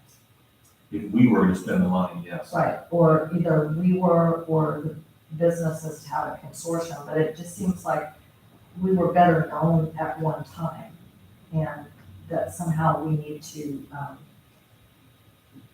we need to turn that around, because, and as well, just attracting more people who can spend a significant amount of money. But, there are different problems there, but we used to have more traffic and more out-of-town traffic, we did. But we also had other things for them to do, like, you remember the gift shop and the dress shop that was right here, so while the men might be out fishing, the women had something to do. And so that's the thing that that's the other thing, is that we've got to be able to figure out a way to make us a destination to draw us in. Right, but I remember Part of the restaurants, the Spray House was a destination just for day trips. And for, when Katie Berg had Bell's Bistro. yeah. Right, because, and that's the other thing I kind of want to get to eventually. I did my own survey there, and we were a day trip for the villages. And we could be, again, they didn't come to shop. That was when we didn't have stores. We would be a day trip. People would drive around and they would wind up at Bell's Bistro and have a nice lunch and look out at the lake. So, And there for a little while too, we were on the antique tour, Right, we but had this is way five after that. five antique shops. So- they would come to town. so I'm just saying there's there's affluent communities around us. In the past, we've had people come here and somehow, even if we can't do it with CRA money, that's gotta be some kind of public-private partnership. Somehow we need to let the folks that we want to attract know that we're here. Okay. Well, my view, I learned a very good lesson when I think it was in 2000, I was in Washington DC for my Main Street certification. And we went to visit the Downtown DC Development Authority. And downtown DC, their challenge was nobody knows where downtown DC is. DC is just this fully built out thing. So they had like a $900,000 marketing budget. The guy joking said, we had more money than God, and we couldn't get people, so they were buying billboards and mall kiosks, and they could never measure if anybody ever came as a result of the money they spent. And then one year they rented animatronic elves and reindeer and put them in the windows of the stores and then promoted the event. And they could go out and count heads, and so they knew the return on investment. He said from that day on, they stopped spending money on advertising and spent it on special events. And so I took that to heart. So one of my views is if we can't spend CRA money on advertising, but if we can enable our local organizations to grow their events, and then the trade-off is they need to promote their events broader. They use the event budget to then market to St. Augustine and DeLand and Palatka and Gainesville, Ocala. That begins to bring people here. So we become good partners and just facilitate and encourage and do what we can. Even if it's general fund or just, not charging them fees for every little thing, so that they turn around and market the community. It will come from the catfish, like they did historically, from everywhere. From what I understand, they do that all over the state because of the Rotary Network. So they come for catfish. Well, maybe eventually they'll come for the Day of the Dead, and eventually they'll come for the sailing regatta, and eventually if we do power boats on the Crescent Lake, whatever. So we can facilitate that marketing to happen, and then you can count those heads, and like, oh, that was money well spent. When I was in Palatka, I always wanted to buy a billboard on Interstate 95. That was like the dream of the Merchant Association. We finally bought a billboard out there, and had no idea, spent $8,000 a year on the billboard. No idea if the first person came from line 95 No way because of to that let their billboard. return on Yeah, it's investment. like, hopefully it was doing some good. I'd just like to follow up here. I was not suggesting that we buy billboards. There's a lot of advertising that you can do that is more targeted and directed. You can advertise on websites. You can help advertise your businesses. You can do, 3-packs or whatever. But there's also a lot of advertising that we don't take advantage of. We're not in any guidebooks in particular. Sometimes we're mentioned in tourism stories, but really we are not making those outreach contacts that we could to get mentioned in guidebooks and maps and all those kind of things. And for example, one thing I was going to bring up about our budget is I don't think we belong to the Historic Trust any longer. The Florida The Trust. Florida Trust. We may have lapsed. Right, we may have lapsed. We could advertise or we could promote Crescent City in the Florida Trust magazine, which is, there are logical places that we can spend money to advertise that are not billboards, that are targeted to people that would be logical for us to come here. I got a stack of magazines, with people with specific interests. So So the last part of this is the kind of the communication network, I call it, of getting all these organizations in the community together. We participate in that, as well as supporting the full-time position, cultivating volunteers. This is how the community can participate in the revitalization process. And so these are the budget numbers that are in the spreadsheet in your packet. And so that our revenue is the city portion and the county portion of that ad valorem. I talked about that increase in ad valorem. And with a 10% increase, we're estimating it could be $54,493 from the city portion and $59,050 coming from the county. And then what we have to do, it's called fund balance. I call it leftovers.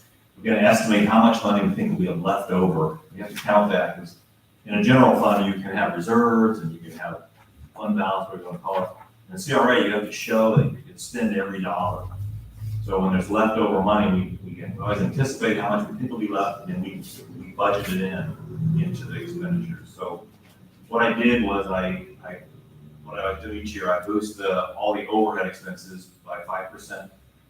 And then the big lines that I mentioned in my cover, the repair, maintenance, replacement, improvements. In the current year, it looks like we'll probably spend about $25,000. That's going down to $5,000 next year, because we're gonna shift money. Professional services will probably be at about $10,000 this year.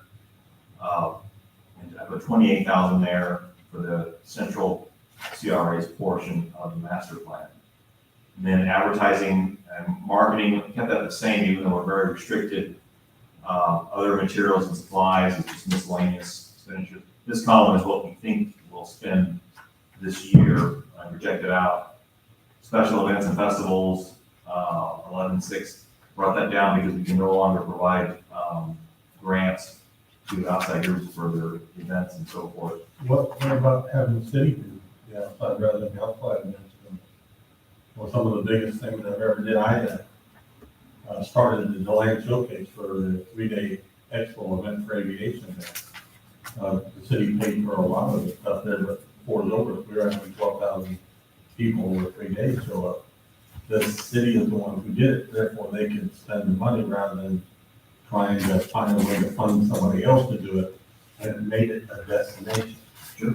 We have a line called 8 outside organizations in the commission budget, and we have, we could create any line you want somewhere in the budget. We could put it in parks or administration. CRA anymore. Yeah, once it's in general fund, the restrictions are off. We You can, just can't use your CRA dollars for it you can anymore. do grants, you can pay for it, we can run it ourselves and hire people to run it and do all that once it's in the general fund. But for the CRA, we're more limited. We can start an event, we can seed an event, but for an ongoing event, we wouldn't be able to do that anymore. And that just changed, because it used to be that we did do that. We did help. We did fireworks grants. Fireworks, we did twice a year. multiple events, but the law changed. 2019 It won't allow us to do that anymore. I understand that, but my point is that I'm very familiar with putting on events, very familiar. Ran the tour center in Kansas City with MMA fights, boxing, solar gloves, all that stuff. Air shows, I've done that the last 25 years of my life. I'm very familiar about running events and very familiar about having to make the place a destination. And you're dependent on all the other organizations like the Catfish Festival. What's happening with that? It hasn't been done for 4 years or more, or maybe they can't afford to do it, or in their case, they don't have the help anymore. That's frankly what they told me. Is all the people who have helped are aged out, or they don't really have any good things going on. What I believe you have to do with that kind of money that you can fund is take what they give you, the Day of the Dead and whatever, but the city has their own Bike Week event, has their own. And we can create that. We can create a special events line in the general fund. You have CRA managers, you can do that. You can't do it out of CRA though, that's what we're saying, is you I'm can't fund the totally event aware out of of that. But what I'm telling you is And with doing that too, you've got to have, but I think you can do it in CRA if it's a startup, if the city does, not if you're giving it to someone else. We could do, Am I not right? if we were to You actually. said to me 5 minutes ago, was up there, you have money that you could do, it was a startup. Now, you can't give it to the Optimus Club for their, Blueberry Festival or whatever, and you can't do that, but you can do your own startup out of your own fund for the CRA. We could start it, what the way they described it to me in the seminar, I think Commissioner DeVito was in the same seminar. I was. You can, if you're clever, so somebody did a whiskey and something event. So what they did was they had a very large CRA presence with brochures about grant programs, and so they They did it as a showcase of CRA events, but it started their whiskey and something event. And then the next year they had to be out. So they got going, and then somebody's got to take the ball. And they said, but make sure you have a CRA tent and hand out brochures and you're promoting your programs is a way to kind of get around You may do that each time, but the biggest key that I see in this town is you gotta get people here. Once they're here, then we either wanna stay or wanna set up a business, and the only way to do that is to have events where this is a destination. Okay, and actually, if I could add something to what Commissioner Bailey just said about the Catfish Festival, and they don't have any hotel. Well, that's not entirely accurate, but you touched on something about letting people know that the events are here. One thing that I brought up for a long time with the city and Rotary, for now a number is, and I talked to the chamber about this. The Catfish Festival, as the marketing was never, like through, for example, Visit Florida. Apparently, we would have had the ability to publicize things like that in the state Visit Florida tourism mechanism, but no one did that. So really, as I said, there are marketing opportunities out there, but we don't participate in those. So, and I think the state still has Visit Florida. They threatened to get rid of it for a while. I believe they still have it, but we have the Putnam Well, that we put, that we put on that. Yeah. And it will put everything on that. to me, I don't see that. So far, I don't see the app as helping us, but there is Visit Florida, and there is the chamber, and I think there's more out there than we do not avail ourselves of. So I think Commissioner Bailey has a point, and the Catfish was never, the people at the chamber told me, never advertised in Visit Florida, ever. So, So just to finish up, we have an indirect cost allocation, that's our transfer to the general fund for overhead. Rather than having our own finance staff and that sort of thing, we contribute to the general fund. And then the side grant, I estimate we'll spend about $20,000 this year. They're still eligible to have $38,000. And this is in addition to the $200,000 you've designated for ARPA funds. So as I mentioned, the big expenses are the facade grant program or redevelopment grant program, the professional services, which will be our planning effort this coming year, and then the interfund transfer to the general fund. So we put 200,000 from the ARPA fund. Yeah, from the American Relief. Then what are we gonna do, a whole recruiting effort to get everybody in order to get their businesses and stuff updated and?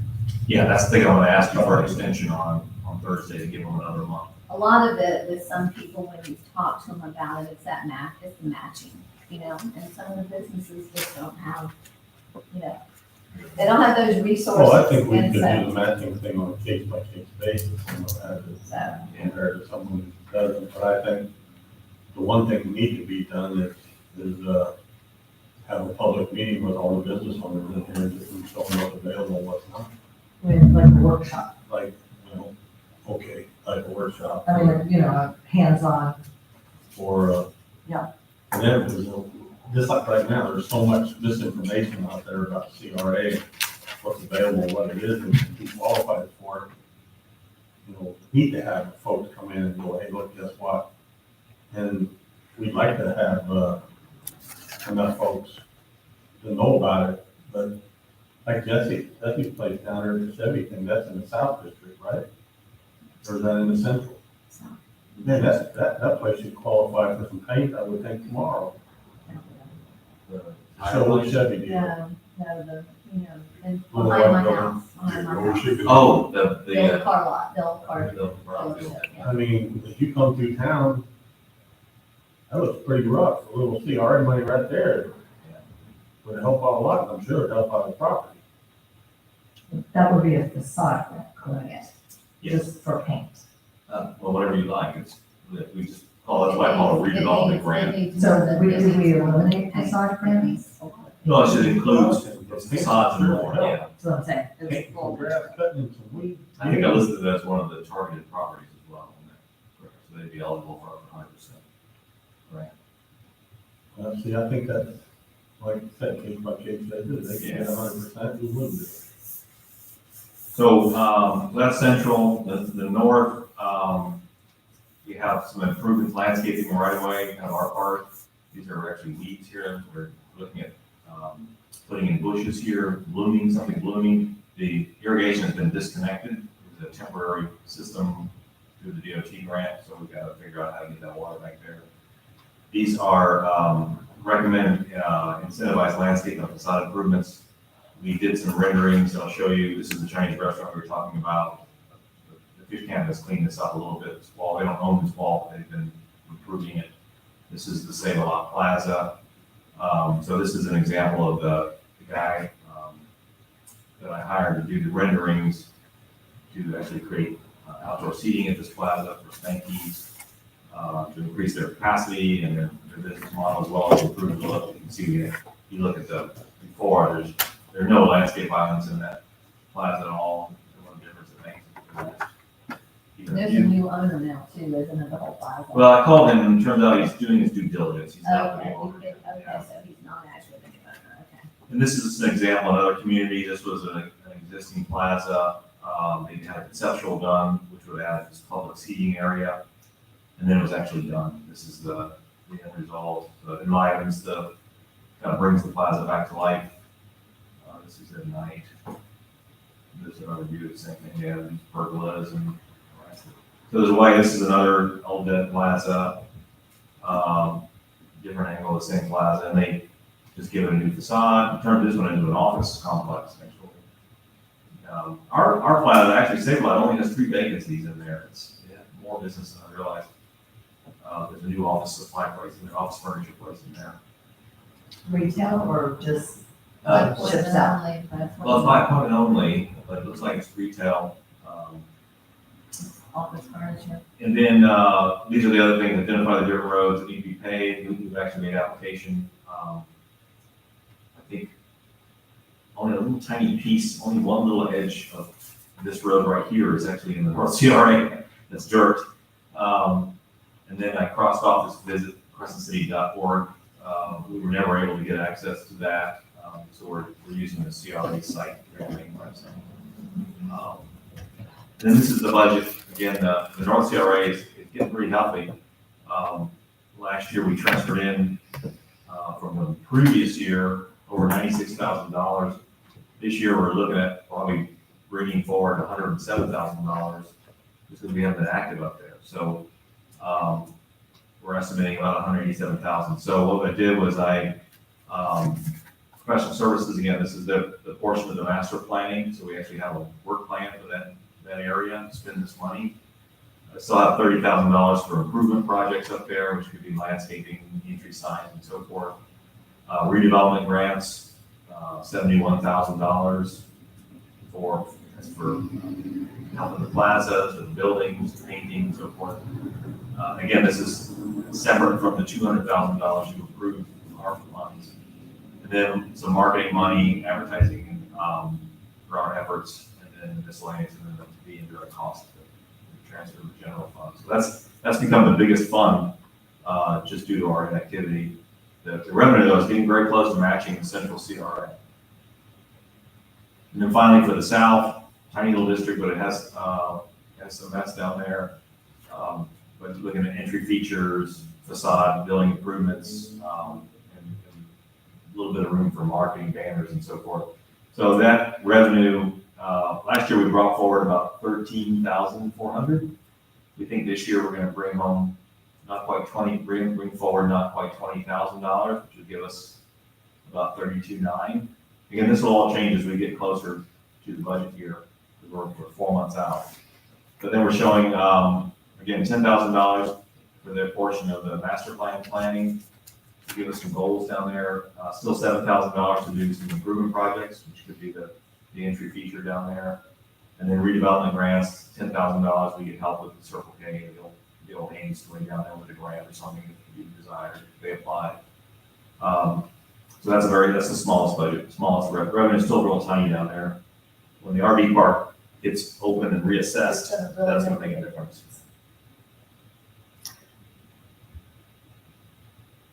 Question? I do have a couple questions. Okay, Commissioner DeVito? Okay, so the Circle K building that you showed, and I'm sorry that Bobby's not here, the one in the South CRA. The deed restrictions. Before you were here, there was some discussion of, the possibility that we could take legal action against the owners of that property and try to get the deed restrictions removed because they're too restrictive or damaging or whatever it is. There was a theory. I don't know what happened with that. It's the first I've heard of that. Yeah, that's going up against Circle K. That's a Georgia. Crescent City going up against Circle K, because Circle K still owns the I don't know. property. I The just, only two restrictions, I looked into buying that building, the only two restrictions there was they couldn't sell liquor and they couldn't sell gasoline there. Yep, but I think Cigarettes, they can't sell That cigarettes. was the other thing, yeah. basically, they don't want a convenience store there, but That's why they bought it.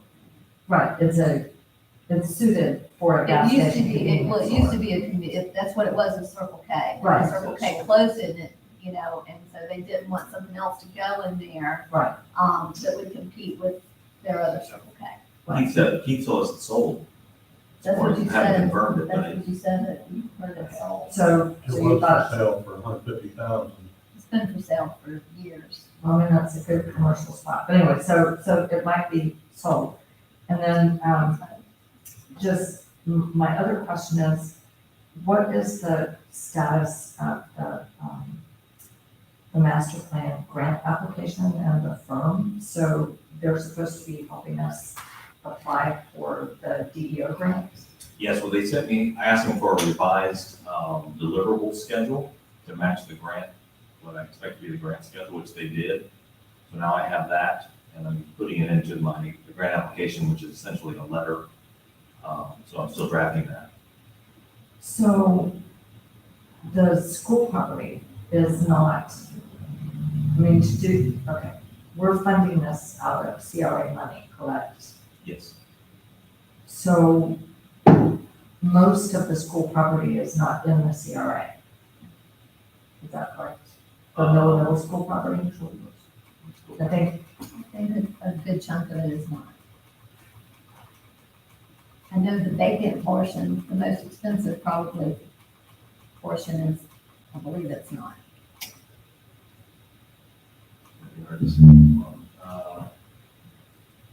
but I know for sure that the administration building is not, I specifically checked on that. Part of it is in the CRA. Looks like it cuts off at Cypress, probably? I Yes. think right there at Cypress, so all that south of that and down to the lake is not included in it. But their drawings will include the whole thing. They're not gonna. Well, I guess what I'm gonna ask is now that the school district has said they want to sell that property or otherwise dispose of it, can that area be included in the master planning, even though it's not all in the CRA? It will be, yes, Even though it's not in the CRA? yes. So, I mean, is that an issue because we're billing them, I mean, they're billing us and we're paying for CRA money, but they're gonna address non-CRA property, but that's okay. I think it's okay. If you want to put a few $1,000s from the general fund in there, we can do that. Well, I think it's a contributing, I think that whatever happens, that will be a huge contributing factor to the CRA. Yeah, essentially, we've cut a piece off. So part of that parcel, that property is in the CRA, part of it's out. So I feel like we can show that in our plan because it's Well, we don't have that owner, right? correct.